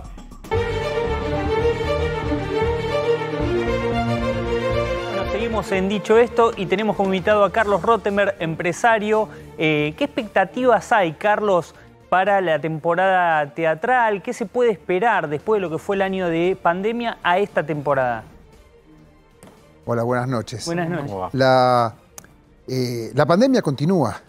Lo que creemos algunos es que tenemos la posibilidad de ser, por ejemplo, en epicentros como Mar del Plata, una primera gran vidriera nacional post-vacunación, que no es lo mismo que post-pandemia. En ese sentido, se trabajó mucho desde marzo del 2020 por todo esto. O sea, mientras estuvimos cerrados durante todo el año pasado, no dejamos de trabajar con las autoridades por protocolos y por todo lo que tuvo que ver, y lo hicimos público, en no apurar los tiempos. Nosotros somos aquellos que colocamos grandes carteles en la Avenida Corrientes de Buenos Aires, que sería algo así como la Broadway de Estados Unidos, claro, diciendo, bajemos el telón para cuidarnos, habrá tiempo para volver al teatro. O sea, tuvimos siempre en claro que la manera de tener incluso por lo sanitario primero y el crédito con el espectador y la espectadora era justamente no apurar los tiempos, y necesidad había. Y en ese sentido yo creo que incluso en este 2021 que está terminando, el regreso del público, que se dio más rápido en el caso del teatro de lo que suponíamos. Digo en el caso del teatro porque no tuvo el mismo comportamiento el cine, ni siquiera la música, que empezó más tarde, en noviembre recién. Pero digo que yo creo que hay un crédito de parte del espectador, que notó, y los medios en este caso tuvieron mucho que ver a favor, porque mostraron permanentemente, por derecha y por izquierda, que se cuidaba la salud en las salas de espectáculos. Porque no nos olvidemos que, a diferencia de otro tipo de actividades, nuestra materia prima son seres humanos. No es lo mismo trabajar solamente con el cliente vendiéndole un producto, que también trabajar con quienes tienen la posibilidad de infectarse justamente porque exponen su arte como ser humano. Por eso digo que la expectativa, después de haber trabajado mucho y después de esta experiencia, es que se armó una temporada muy fuerte en todas las plazas argentinas. Se produjo algo así como un cuello de botella, porque al tener tan contenido, tantas compañías, tantos artistas, tanto sin desarrollar, resulta que si buscas un teatro no lo encontrás libre, porque había mucho para... Y como todos, siguiendo un poco las vicisitudes de lo sanitario, por eso digo que somos claros que pandemia continúa de otra manera, y fundamentalmente somos de aquellos que sostenemos a rajatabla de la importancia de la vacunación. Te quería preguntar, justamente vos decías que no se encuentran teatros. Hubo muchas actividades que por la pandemia, por la crisis económicas, tuvieron que cerrar y se ven merma de locales gastronómicos, locales de ropa. En el caso del rubro del espectáculo del teatro, vamos a ver una Mar del Plata, un Carlos Paz, con teatros llenos. Como en cualquier otra actividad, se va a notar más en lo más débil, que tuvo que ver con el teatro independiente. No vas a encontrar un teatro en la Avenida Corrientes de Buenos Aires cerrado, porque tiene más restos. Lo mismo va a pasar en Mar del Plata o en Villa Carlos Paz. O sea, no es el circuito, llamémosle comercial, el problema. En todo caso, sí, las economías hogareñas de un gran sector de la comunidad artística que no tenían resto para seguir. Claro. Las individualidades. Y sí también, por ejemplo, el teatro independiente, que conoce cualquier espectador de Argentina, que existe en todas las provincias y cualquier pueblo de cualquier ciudad argentina, tiene alguna salita independiente, una sociedad de fomento, un teatro de la sociedad italiana o española, o en el cuartel de bomberos del pueblo se desarrolla con un tablado escenario, la pasaba peor. Por eso digo que es un tema de fuerzas también, ¿no? De cuál es el resto para poder bancar. Carlos, el teatro va a estar en la Ciudad de Buenos Aires, en Mar del Plata, en Villa Carlos Paz, como las principales plazas, y estas tienen diferentes controles sanitarios. ¿Cómo van a hacer? Porque la gente que se va a Carlos Paz, ¿qué tiene que saber si quiere comprar una entrada? ¿Cómo van a ser esos protocolos? El protocolo, hay un protocolo nacional que es el que se viene implementando en todos lados. Lo más importante hoy, usar el barbijo durante las funciones, por ejemplo. Somos de aquellos que no ofrecemos servicio de comidas y bebidas, justamente para no tener que sacarse el barbijo. Cuando se habilitó la actividad, me acuerdo que al teatro se lo habilitó con un 50%, primero un 30%, pero después un 50%, y en cambio los cines al 30%. La gente decía, ¿pero por qué el cine al 30% y el teatro al 50%? La diferencia estaba dado porque la gente de cine había elegido tener el candy bar, el pochoclo. Antes que te bajás el barbijo, comés el pochoclo. Ya te quedás con el barbijo abajo. Sí. En caso del teatro, no. Ahora, después entramos a, como dice la norma, distintas jurisdicciones. Por ejemplo, en Ciudad de Buenos Aires no hay un pase sanitario, salvo para espectáculos masivos. Cuando hablamos de masivos, hablamos de 10.000 personas, 10.000 adentro de un estadio. Y en el caso de un teatro se ingresa sin un pase. Y en el caso de Provincia de Buenos Aires, teniendo que mostrar la vacunación. En el caso de Córdoba, desde hoy también se implementó en caso de más de 1.000. O sea, cada jurisdicción lo va manejando acorde a lo que la autoridad sanitaria decide. ¿Tienen preocupación por el avance de estos casos? Hoy más de 9.000 casos, esta variante Omicron. Uno entiende que no va a haber restricciones durante el verano, pero ¿les genera algún tipo de temor para la temporada esto que estamos viviendo? El temor lo tenemos todos como ciudadanos, a cada uno nos pega diferente, porque primero somos todos personas que tenemos el derecho a que nos pegue de distinta manera. Yo en ese sentido siempre sostuve desde que esto comenzó, como dirigente de la Cámara de Teatro y Música, que había que ser respetuoso de las individualidades, en el sentido que hay algunos que le dan más bolilla, otros menos bolilla, uno le tiene más miedo y hay que respetarlo, otros tienen menos temor, algunos más irresponsables, otros más responsables. Nosotros estamos muy convencidos de cómo lo hemos manejado y cómo cómo estamos persuadidos a seguir manejándolo. Hoy justamente hicimos un comunicado interno en AADET. AADET es la Asociación Argentina de Empresarios de Teatro y Música. Interno, para nuestros socios y socias. Justamente porque hay una gran camada de espectáculos, productores, artistas, que no probaron el 2021 sus temporadas, que son nuevos ahora. Y entonces los que somos más viejos, y ya llevamos varios meses de protocolo, explicando lo que tienen que hacer. Ejemplos. No es un momento para quedarse en la puerta de un teatro firmando autógrafos. Claro. No es un momento porque terminó la función de ir a cenar con el otro elenco al restaurante siempre, porque podría ser el día de mañana la suspensión de esa temporada por contacto estrecho, en un momento donde además está bueno saber que los contratos se caen desde el punto de vista de un acuerdo COVID, que así se llama, entre productoras y la Asociación Argentina de Actores, en caso de suspenderse la temporada. Claro. ¿Cómo es eso? Claro, es directamente que si si se tiene que levantar la temporada, la temporada no, o se suspende 14 días, Claro. lo que fuese, esa compañía queda en suspenso sin goce de sueldo. Claro. Por lo tanto, si no la entendemos por la buena, entendámosla por la mala. Mirá, es un momento donde no podemos hacer lo que nos gusta en todo. Tenemos que trabajar de otra manera, tenemos que ser cuidadosos quién entra a los camarines, tenemos que tener ciertas restricciones porque hay una pandemia. Claro. ¿Para qué? Para poder trabajar y ¿Cuál es? para dar seguridades. ¿Ustedes obligan al personal a vacunarse? Los No, actores, actrices. La gente que ya estaba contratada de antes es diferente a quien va a ingresar. Hoy en día prácticamente cualquiera que va a tomar un empleo ya le piden que esté vacunado. Pero a la gente que estaba de antes se le respeta con algunos otros cuidados. Los testeos. Nosotros durante todo el año aquí en la ciudad de Buenos Aires, por ejemplo, en el Teatro Colón, tuvimos un centro de testeo permanente, que ahora está en otras dos direcciones, en Chacarita y en Recoleta, para la gente de la comunidad teatral, musical, como para poder tener, no la obligatoriedad, aunque tengo que reconocer que prácticamente no encontramos quien no esté vacunado. Claro. O sea, hemos hecho... Vos estás vacunado las 2 dosis, ¿te diste? Con tres. Las 3 dosis. Sí. Y ahora, ¿qué te pasa con la gente más allá? Te corro del rubro, de empresario teatral. Con la gente que no se quiere vacunar. ¿La entendés? ¿Qué te genera esa situación? Yo recién dije que había que tratar de ser lo más amplio posible. Sí. Poco importa si yo la entiendo. En todo caso, lo que sí me parece es que hay una tarea docente que podemos entre todos colaborar, salvo para aquel que el médico le dice que no se puede vacunar. Porque es una cosa diferente. O sea, hay que respetar también si alguien viene con un certificado de su médico diciendo que esta persona no se puede vacunar. No se están conociendo esos casos. No se están conociendo, ni acá ni en el mundo.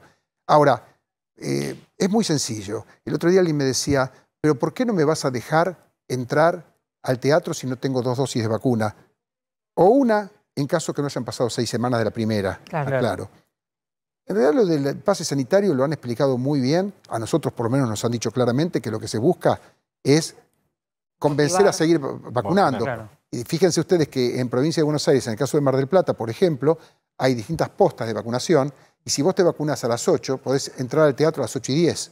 Quiere decir que no es porque tenés que esperar 14 días, etc. Ahora, con respecto a esa persona que dice eso, vos le preguntás, y si querés irte a Miami, ¿American Airlines te sube al avión? Claro, no. Y si querés ir a Colonia, Uruguay, ¿Buquebús te lleva? No. Ah, no. ¿Y por qué si no te llevan y vos aceptás que no te lleven si no te vacunás, no vas a aceptarlo en el teatro? Esta sería la primera. Digo, para tener una... Ahora, podés no vacunarte. Podés, porque no hay una obligatoriedad. Ahora, no me pidas que al 90%, al 88%, al 85%, el porcentaje que esté vacunado, no le dé la tranquilidad de saber que quienes estamos en la sala, yo mismo, con mi familia, yo quiero, la verdad, estar con gente vacunada porque tenemos la posibilidad de vacunarnos. Si no existiese la vacuna, y además se da, ya entraríamos en otro terreno, casi una cuestión ideológica, ¿no? Muchos de los que hoy dicen que no se quieren vacunar son los mismos que hace un año se quejaban porque no había vacunas. Entonces, quiero tratar de ser lo más tranqui posible. Pongamos sentido común. No te quieres pelear con nadie. Con nadie, porque no da para pelearnos. Hay una pandemia en el medio. Entonces, lo que sí creo es que tenemos que hacer todo lo docente que podamos, y en eso los medios tienen tanto que ver, para tratar de llevar, en este caso, alguna tranquilidad y no generar ningún tipo de controversia extra justamente en un tema tan delicado como es la salud. Carlos, la última pregunta y tiene que ver con que ya abrieron las salas de teatro en la ciudad de Buenos Aires, en algunos lugares, pero si sentís que van a estar las salas llenas, porque hay una necesidad también de la gente después de 2 años de pandemia de ir al teatro, de recuperar esta vida social, ¿cómo prevés que va a ser la temporada? Los números que ya tenemos, con el 100% del aforo que comenzó el 1 de octubre, al domingo 30 de noviembre, nos está marcando un regreso del 72% de espectadores contra el mismo bimestre del año 19, porque el 20 no lo podemos computar, con un mismo porcentaje de espectáculos en menor cantidad, vale decir, con un 72% de funciones, un 72% de espectadores. Para mi gusto, la gente volvió más rápido de lo que yo creía. Yo creí que iba a tardar más. Insisto, en el caso del teatro, por eso hablé antes de un crédito, me parece que ahí hubo un mensaje que fueron muchos meses diciendo y tratando de dar tranquilidad, aunque uno en su interna, después en su casa se tomaba una pastillita de valsartán, para no dar nombres, pero sí la droga, como para tratar de mantenerse lo más calmo posible para el afuera. Bien. Carlos, muchas gracias por la visita de hoy y que sea todo un éxito esta temporada. Por favor, a ustedes. Bueno, y vamos a hablar un poquitito de lo que pasó en Chile. Ustedes saben, hubo elecciones, se impuso Gabriel Boric, le ganó en el balotaje a su contrincante Kast. Y para hablar de este tema, estamos en comunicación, lo tenemos aquí para hablar con él a Marco Antonio Enrique Sominami, ex candidato también a presidente de Chile, uno de los fundadores del Grupo de Puebla. ¿Cómo estás, Marco Antonio? Bien, muchas gracias por la invitación y aquí encantado. Bueno, ¿cómo estás viviendo, cómo se está viendo todo lo que ocurrió a partir del triunfo de Boric? ¿Cuál es tu visión sobre el tema, Marco? Una alegría primero haber derrotado a la extrema derecha. Estuvimos a pocos metros de tener, metros electorales me refiero, de tener a un Bolsonaro de presidente. Pasó primero en la primera ronda, en un momento apareció como una verdadera alternativa. Yo creo que se puso de pie un pueblo joven, que votó contra. Me parece primero una gran noticia. La democracia chilena estaba anémica, arrítmica, se despierta, se moviliza nuevamente y sorprende. Sube la participación en el voto voluntario al 55%. Además ganó Boric, un candidato que fue mi adversario, pero es un buen tipo.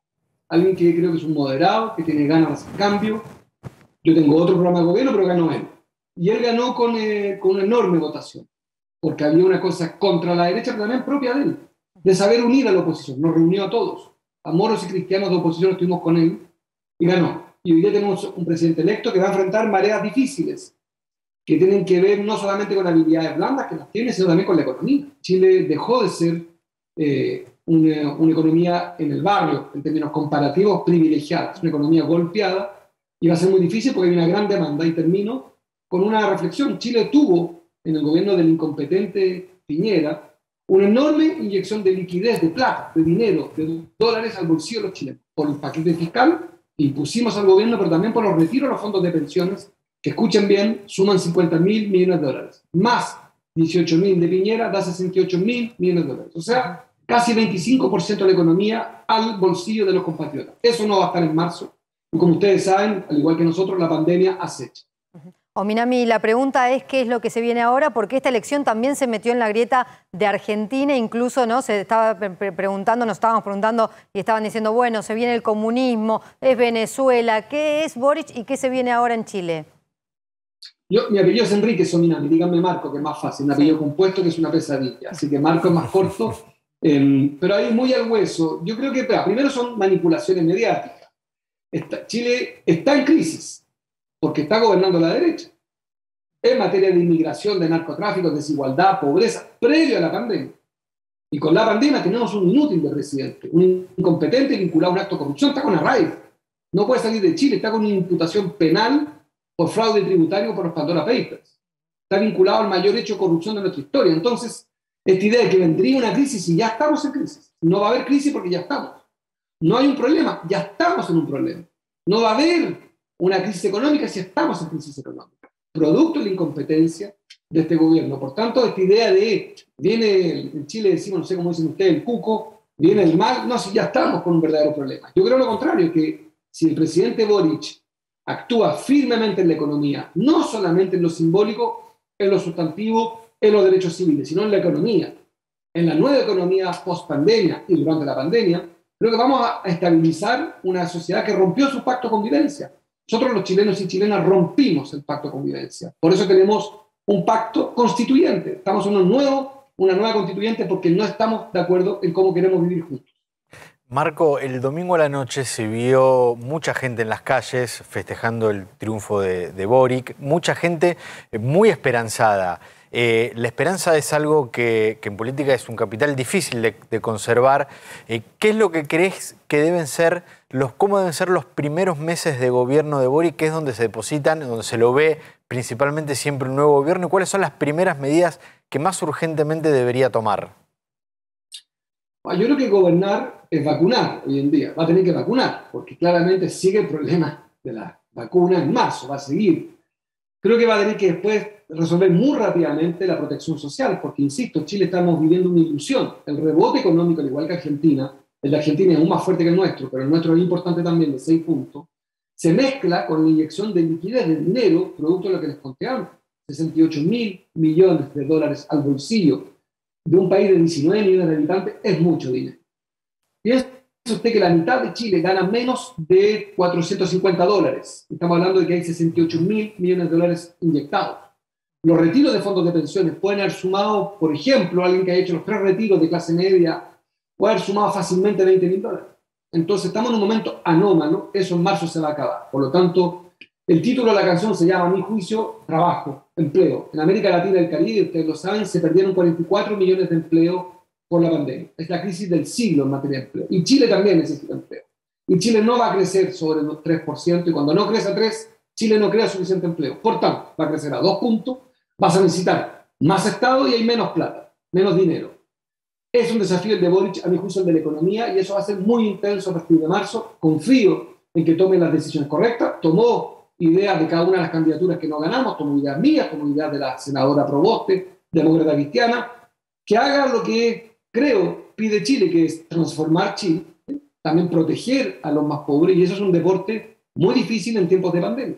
Marco, hacías referencia a los desafíos, ahora también es cierto que va a tener que negociar, va a tener que buscar consensos, Boric, porque un presidente que gana en balotaje tiene cierta debilidad de origen. ¿Cómo crees que va a ser ese camino que tiene que emprender Boric? ¿Va a ser fácil? ¿Va a ser espinoso? ¿Cómo ves a la derecha negociando con Boric? Yo diría 2 cosas. Primero, sus preguntas son muy informadas, veo que siguen muy de cerca los 3 a Chile. No, primero, no hay ninguna mayoría en ninguna de las 2 cámaras, claro. En Senado. O sea, da lo mismo, todo lo que se quiera hacer en términos de atractivo, da lo mismo porque en los sustantivos no tienes mayoría, vas a tener que pactar. Lo segundo, yo creo que aquí hubo como 3 grandes noticias. Un presidente joven, decente, que gana con enorme votación, un enorme rechazo a la extrema derecha que moviliza a la democracia chilena, que es el voto contra Kast. Pero hay un tercer dato que creo que no podemos omitir, y es que le fue muy bien a la extrema derecha. Yo no quiero echarle la fiesta, pero alguien con ideas feudales que proponía que las mujeres casadas tuvieran más beneficios que las mujeres solteras sacó el 45%. En Francia, ideas así de, no sé si el término, no sé cómo se dice en Argentina, salvaje o bárbaro. Bárbaro es post-civilización, un salvaje es pre-civilización. Ideas de un salvaje que propuso retirar a Chile de Naciones Unidas, un salvaje como Milei, por lo demás, que proponen ideas salvajes, pre-civilizacional, sacó 45%. O sea, es el candidato más votado de la historia de la derecha chilena. Este candidato que homenajeaba a la dictadura, que odia al Estado, que premiaba a las mujeres casadas, que proponía que las mujeres violadas, embarazadas se fueran presas. Un hombre de ideas salvajes, como las de Bolsonaro, sacó 45% y es el más votado de la historia de la derecha chilena. Cuidado, alerta. Hemos ganado, pero tenemos una oposición que además, no hay que ser, yo no soy analista, quiero serlo, quiero ser protagonista del debate público, pero le puedo afirmar algo, contradiciéndome como analista. La derecha va a ser brutal con nosotros. Fuimos nosotros implacables con Piñera. Yo creo que Piñera es un corrupto, creo que Piñera es un presidente incompetente. Dicho esto, debo decir también que yo mismo como opositor fui implacable con su gobierno. Asumo que sus seguidores serán implacables con Boric. Por tanto, vienen momentos de gran tensión y también de gran esperanza. Marcos, te agradecemos esta comunicación y como última pregunta también te dejo, ¿qué es lo que ves para la región, ¿no? ¿Cómo va a funcionar esta región? ¿Qué puede llegar a pasar el año que viene en Brasil, en Colombia y cómo se va a fusionar? La elección más importante de la década, después de Alberto Fernández y unas más, la de Boric, es la de Lula. Es la economía más importante de América Latina y el Caribe. Es la decisión política de la integración o no, es Lula. Se llama Lula, el título de la canción del 2022 y Petro en Colombia. Dicho esto, quisiera hacer un mensaje optimista, pero también realista. América Latina está arrasada. Somos el continente más irrelevante del mundo, el más rezagado, el más retrasado. Somos el 8% del planeta en términos demográficos y aportamos 32% de los muertos de la patria. Somos un desastre y, por tanto, la integración ya es un imperativo. Solamente un ejemplo. En Europa vacunaron a Holanda y a Bulgaria, país rico y pobre al mismo tiempo. En América Latina nos salvamos cada uno por su cuenta. Chile, yo ya tengo mi tercera vacuna. Los chilenos fuimos solos y no nos sirve porque ya ahora estamos amenazados por Omicron. Yo llamo a una reflexión continental. América Latina está arrasada y se va a requerir mucha integración. Estoy ocupado y preocupado de mi continente porque creo que estamos en un momento dramático, que no le tomamos el pulso porque son las fiestas de Navidad, lo que usted quiera, pero es un momento dramático de América Latina y se requiere la máxima integración entre los gobiernos y por eso creo que el triunfo de Boric es una buena noticia. Otra vez, Marco Antonio Enríquez Ominami, te agradecemos esta comunicación con Dicho Esto. Abrazo y felicitación a los tres por su nivel de altísimo conocimiento de Chile. Besos, abrazo. Bueno, ahora volvemos al Congreso. Tenemos aquí en el piso para hablar de un poco de todo lo que pasó durante la jornada. Victoria Tolosa Paz, diputada nacional, primera candidata del oficialismo en las últimas elecciones. Bueno, Victoria, buenas noches. En principio, ¿quién ganó? ¿Ganó el oficialismo o ganó la oposición que le metió el tema cuando no lo tenía previsto tratar? Ganaron los más de 400.000 argentinos que no van a pagar bienes personales a partir de la sanción de esta modificación, no solamente la base imponible, sino... No te escucho, Mira, Victoria, tenemos un problema con el audio, así que ahora ya lo vamos a solucionar, no hay ningún inconveniente. Estábamos hablando, obviamente, de lo que pasó hoy en el Congreso con la sesión de bienes personales, una sesión convocada por Juntos por el Cambio para tratar el proyecto que venía del Senado, que terminó siendo modificado por el oficialismo. En realidad terminó Juntos por el Cambio sin tener cambio, ingresa al oficialismo, introduce algunos cambios que tienen que ver con la suba de impuestos para personas de... las alícuotas para personas de más de 100 millones de pesos, lo que genera el rechazo de Juntos por el Cambio. ¿Esto qué significa? La sesión que había sido convocada por Juntos por el Cambio terminó con un rechazo opositor y con la aprobación de este proyecto de Frente de Todos. Ahí estamos. Ahora espero que me escuchen. Sí, está bien. No, creo que era importante, Rosario, y a todos los que nos están escuchando, poder poner de manifiesto la voluntad enorme del presidente de la Nación, que conociendo el proyecto del Senado, que venía votado por unanimidad, lo que se intentó hacer desde el Ejecutivo Nacional fue mirar ese proyecto en la integración total de las cuentas. O sea, era un proyecto que beneficiaba a más de 400.000 argentinos, que entendíamos no tenían por qué pagar bienes personales, porque justamente es el impuesto a la riqueza por excelencia en la República Argentina, y alguien que tiene un auto, un departamento, no como casa habitación, porque estaría eximido, pero por ahí 2 departamentitos, claramente no es el objetivo al que buscamos, obviamente, con este tributo. Entonces, la verdad que lo que hicimos fue mirar el proyecto del Senado y ver qué le podíamos agregar, ¿para qué? Para algo muy concreto, seguir cuidando la recaudación, Rosario, porque lo que estaba en juego eran ni más ni menos que 30.000 millones de pesos. O sea, elevar la base del mínimo no imponible, que mejoraba claramente la vida de argentinos y argentinas, para el gobierno nacional tenía una caída en la recaudación y para los gobiernos provinciales, porque es además un impuesto que se coparticipa en un 60%. O sea, no solamente el gobierno nacional perdía cuentas de recaudación, sino cada una de las provincias. Por ende, lo que se trabajó desde el Ministerio de Economía, con todo el equipo de Guzmán y el presidente a la cabeza, fue cómo evitábamos esa pérdida. Y lo que se hizo fue agregar 0,25 de aumento a quienes tienen un patrimonio en la Argentina de más de 100 millones de pesos. Beneficiamos a más de 400.000 contribuyentes y hay solamente 15.000 que tienen un patrimonio importante que van a tributar un poquito más. Con eso equilibramos las cuentas y además nos permitimos algo que el día viernes, con el trago amargo de no tener presupuesto, también se había puesto en riesgo, que es la capacidad que tenía el Estado Nacional de gravar los bienes en el extranjero, hasta 2,25.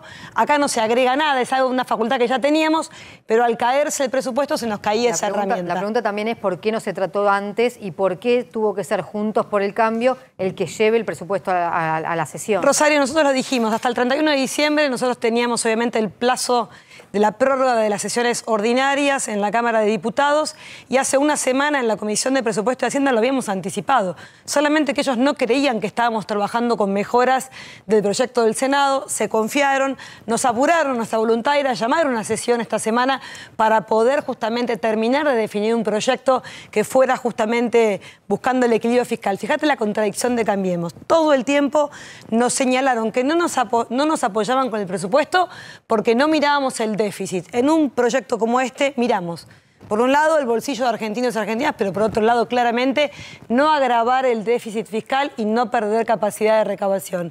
Y ahí era justamente lo que ellos tenían que haber dicho, sí. Sin embargo, dijeron no y no acompañaron. Por eso decimos que cuando decimos que venimos a resolver los problemas de la Argentina, se lo dijimos en la cara en aquella comisión, no nos creyeron, llamaron a una sesión y nosotros no solamente les dimos quórum porque queríamos sancionar este proyecto, sino porque queríamos resolver este problema. Éramos conscientes de que no es lógico que un patrimonio de 3 millones de pesos o de 2.200.000 pague bienes personales en la Argentina, porque nunca fue el espíritu de la ley que paguen quienes no tienen que pagar. Claramente es un diseño para poder gravar el patrimonio, no para captar, obviamente, recursos donde no es necesario captarlos. Por eso creo que van a entender cuando decimos que veníamos a trabajar con los problemas de la gente y que los queremos resolver. Bueno, Tetadas y muchos de la oposición nos chicanearon, llamaron y apuraron la sesión y no entendieron que trabajamos con un proyecto superador y por eso logramos el consenso no solamente del Frente de Todos, sino de bloques que no nos acompañan. Victoria, hablás de los proyectos son perfectibles, de hecho hoy le hicieron cambios a uno que había impulsado un senador oficialista. Dentro del bienes personales, paga impuesto alguien que está juntando dinero para comprarse su primera propiedad. Estamos de acuerdo. Si tenés una vivienda y usás esa vivienda, no entra dentro de lo que es bienes personales. No. Ahora, esa persona que no tiene acceso al crédito y que de repente hoy tiene más de $30.000, a tipo de cambio son 6 millones de pesos, a tipo de cambio serían $30.000, tiene que pagar bienes personales. ¿Cómo se le explica a esa persona que no solamente no tiene acceso al crédito, sino que también el Estado le viene a sacar algo que una persona se da vuelta y una persona que sí tiene la vivienda no tiene que pagar?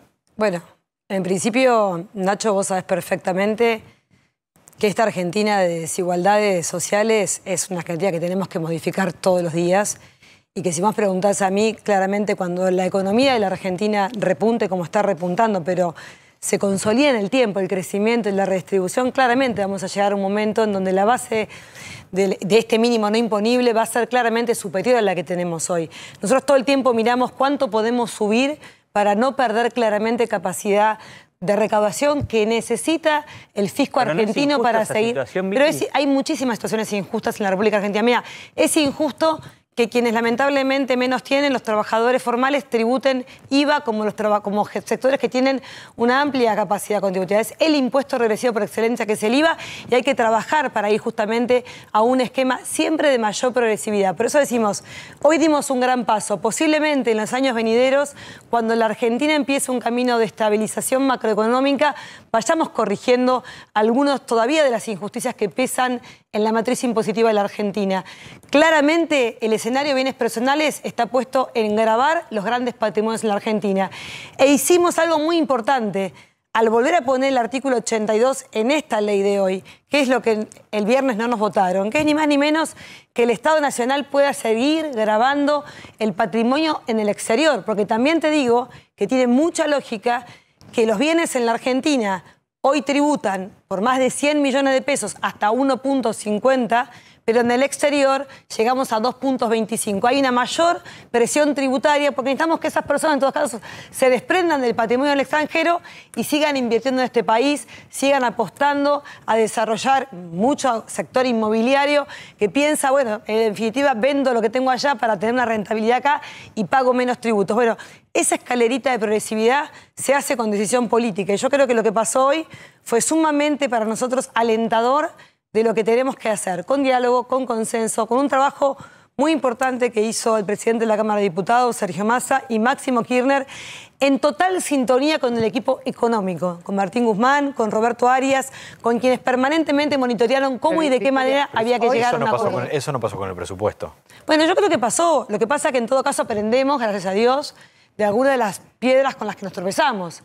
Esto quiere decir que la oposición, cuando pierde razonabilidad, cuando pierde discurso, porque ellos fueron quienes apostaron siempre a construir una Argentina donde vayamos reduciendo el déficit fiscal. Esto fue una clara contradicción de ellos. Nosotros protegemos el bolsillo de los trabajadores, ellos decían que eso era necesario votarlo, de hecho, en particular nos acompañaron, pero no quisieron grabar el 0,25 de 15.000 contribuyentes. Bueno, su postura para poder no perder capacidad Habían dicho de en la campaña recaudación. que no iban a aumentar impuestos. Bueno, que por no eso iban a te digo crear que impuestos. por eso digo que ellos en todo caso saben a quiénes quieren defender y nosotros queremos seguir defendiendo a un Estado que tiene que seguir teniendo capacidad, tiene que robustecerse ese fisco para poder seguir dando a la sociedad lo que la sociedad nos demanda. Nos demanda créditos a tasa subsidiada, créditos para la vivienda, nos demanda seguridad, nos demanda mejor nivel de educación, nos demanda salud y para todo eso necesitas obviamente un fisco que pueda tener una capacidad muy grande. Primero en la eficiencia, para evitar la evasión tributaria, pero segundo, mucha conciencia en la progresividad Hoy de se este ganó impuesto. por un voto. ¿Es el escenario del Congreso que se viene en los próximos 2 años? Hoy les tocó a ustedes, mañana les toca perder también por un voto. Es un escenario que va a requerir de mucho diálogo. Hoy tuvimos un acuerdo importante con sectores que no nos acompañan, pero hubo otros sectores que en lo particular se abstuvieron de votar. Por ejemplo, el bloque federal, integrado por un bloque de Córdoba, por las socialistas. Creo que ahí también hay una mirada donde no están dispuestos, porque no tienen la concepción ideológica de lo que piensa Cambiemos. Y ahí es donde yo creo que tenemos la oportunidad de seguir trabajando. Vienen leyes sumamente importantes donde creo que al revés podríamos lograr mayor consenso. Complejo agro-bioindustrial. Promociones, digamos, impositivas para los sectores del campo que necesitamos que desarrollen valor en origen. La ley de electromovilidad, también podemos lograr mayores consensos. ¿El plan plurianual? El plan plurianual, que seguramente será parte de la discusión de las sesiones extraordinarias que serán convocadas este verano. Digo, hay una cantidad de leyes económicas dedicadas a la producción, a la inversión, que además van a fortalecer lo que pasó hoy. Hoy logramos seguir reduciendo la desocupación en la Argentina. Estos son los indicadores económicos que Cambiemos no puede mostrar, no se anima a ponerlos de manifiesto porque claramente nos dan la razón en lo que vinimos a hacer. Tenemos dificultades, claramente. Tenemos un salario deprimido, claramente. Tenemos las jubilaciones que todavía necesitamos recomponer, sí, pero el camino y el sendero es este, una matriz impositiva progresiva, cuidar el bolsillo de los trabajadores y avanzar con consensos, porque claramente en el Congreso Nacional no tenemos los números sin sentarnos con las distintas fuerzas, acordar por dónde ir para poder sancionar leyes que sigan transformando este país. Alberto Fernández dijo que si están dadas las condiciones puede intentar ir por la reelección. ¿Qué crees que tendría que ocurrir? Toma agua tranquila. Sí. Poquito. Que obviamente se seca la boca y la garganta cuando uno habla, pero ¿qué crees que tendría que ocurrir, Victoria, para que eso suceda? Levantar la economía, que la paz interna del Frente de Todos se garantice. ¿Cuáles son esas condiciones de las que estaría hablando Alberto Fernández? Vos sos una de las dirigentes más cercanas a Alberto Fernández.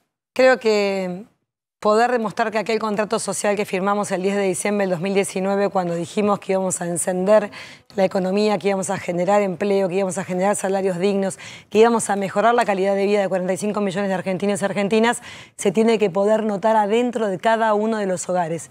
Cuando ese contrato social empiece justamente a incidir en la vida de aquellos que somos conscientes, Nacho, que todavía no logramos transformar. A veces nos dicen, ustedes son soberbios, creen que... La verdad que no, la verdad que tenemos los pies sobre la tierra, sabemos que tranquilizar la economía, trabajar para poder seguir logrando inversiones que son en definitiva las que nos van a permitir mirar ese índice de desocupación cada vez más a la baja y construir esa Argentina donde el salario sea la principal fuente de ingreso y de dignidad de las familias, porque cuando llegue ese momento solamente lo que vamos a hacer es seguir trabajando para que el presidente de la Nación siga presidiendo esta República Argentina y eso se va a dar, porque tenemos por delante, lo decíamos anoche en la cena, junto a los 118 diputados, donde tuvimos un extraordinario encuentro con el presidente de la Nación, comprometiéndonos todas y todos a trabajar una agenda legislativa que siga fortaleciendo el rumbo de la Argentina y vamos a seguir, por supuesto, de la mano trabajando. Por eso, Lo para vos hay Alberto 2023, ¿sí o no? Sí, para mí claramente sí, Rosario, primero porque estoy convencida de que dejamos atrás y Dios quiera que la pandemia, hoy estamos en un día donde nuevamente los números nos empiezan a preocupar, pero también sabemos que el plan de vacunación nos permite hoy seguir obviamente con una economía a pleno y que necesitamos obviamente mirar hacia adelante, que lo peor de la pandemia ya le pasó a la Argentina y que este crecimiento de casi o superando los 10 puntos del PBI, con estos niveles obviamente de expansión de la economía para el 22 y para el 23 van a continuar. Con lo cual nosotros estamos convencidos de que también en el marco de lograr el acuerdo con el Fondo Monetario Internacional, que es una de las asignaturas más importantes que nos quedan por delante, poder desactivar esas bombas que nos dejaron con vencimientos impagables. Yo creo que la oposición política no puede decir cómo si gobernaban ellos en marzo iban a tener un desembolso de 19.000 millones de dólares.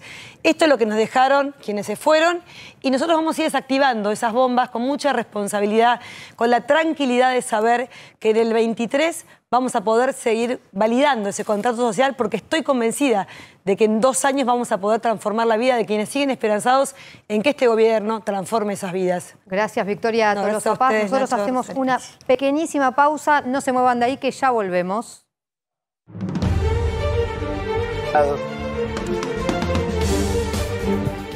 Bueno, hoy hubo una resolución muy importante en los tribunales de Comodoro Pi, en lo que a mí me parece que fue la causa más importante del año pasado. Es el espionaje ilegal durante el gobierno de Mauricio Macri a dirigentes del oficialismo, como Cristina Fernández de Kirchner, a dirigentes de la oposición, como Horacio Rodríguez Larreta, María Eugenia Vidal, entre otras personas. En esa causa estaban procesados como integrantes de una asociación ilícita quienes habían sido los jefes de la Agencia Federal de Inteligencia durante el gobierno de Mauricio Macri, Gustavo Arribas y Silvia Magdalani. ¿Qué es lo que resolvió hoy la Cámara Federal de Comodoro Pi, la Sala 2, puntualmente los jueces Pablo Bertuzzi y Mariano Llorens?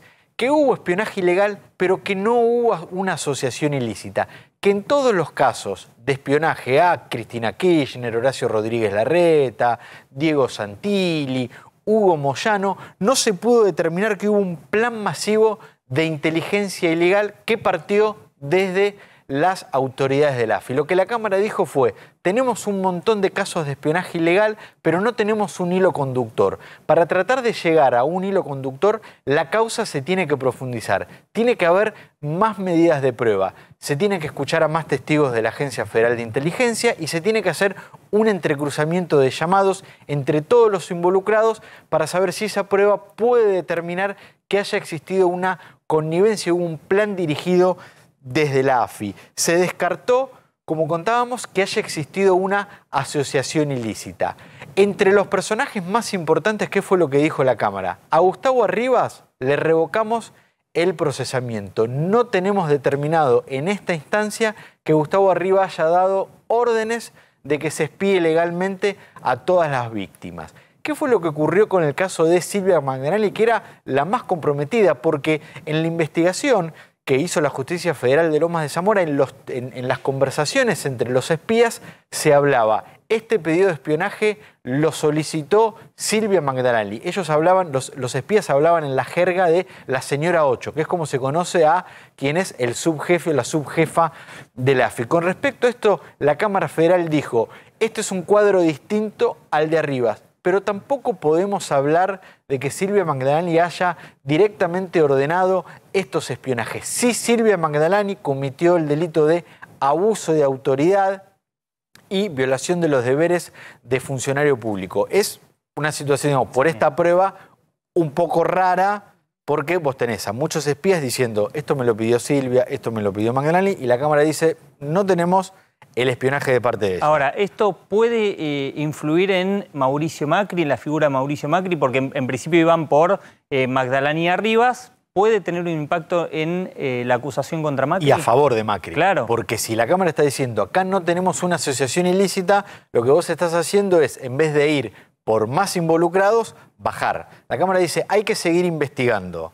Hay una falta de mérito en el caso de la asociación ilícita, para que se hagan medidas de prueba. Pero claramente, si nos centramos en la figura del expresidente, que no estaba imputado hasta ahora, no estaba involucrado, claro, pero que siempre estaba la expectativa de que pueda llegar a quedar adentro de la causa. Contra los jefes de los espías, puede avanzar contra él. De hecho, ¿ustedes se acuerdan de Martinengo, Silvia Martinengo, la empleada de casa de Susana Martinengo, la empleada de Casa Rosada? Bueno, hoy también le dictaron la falta de mérito.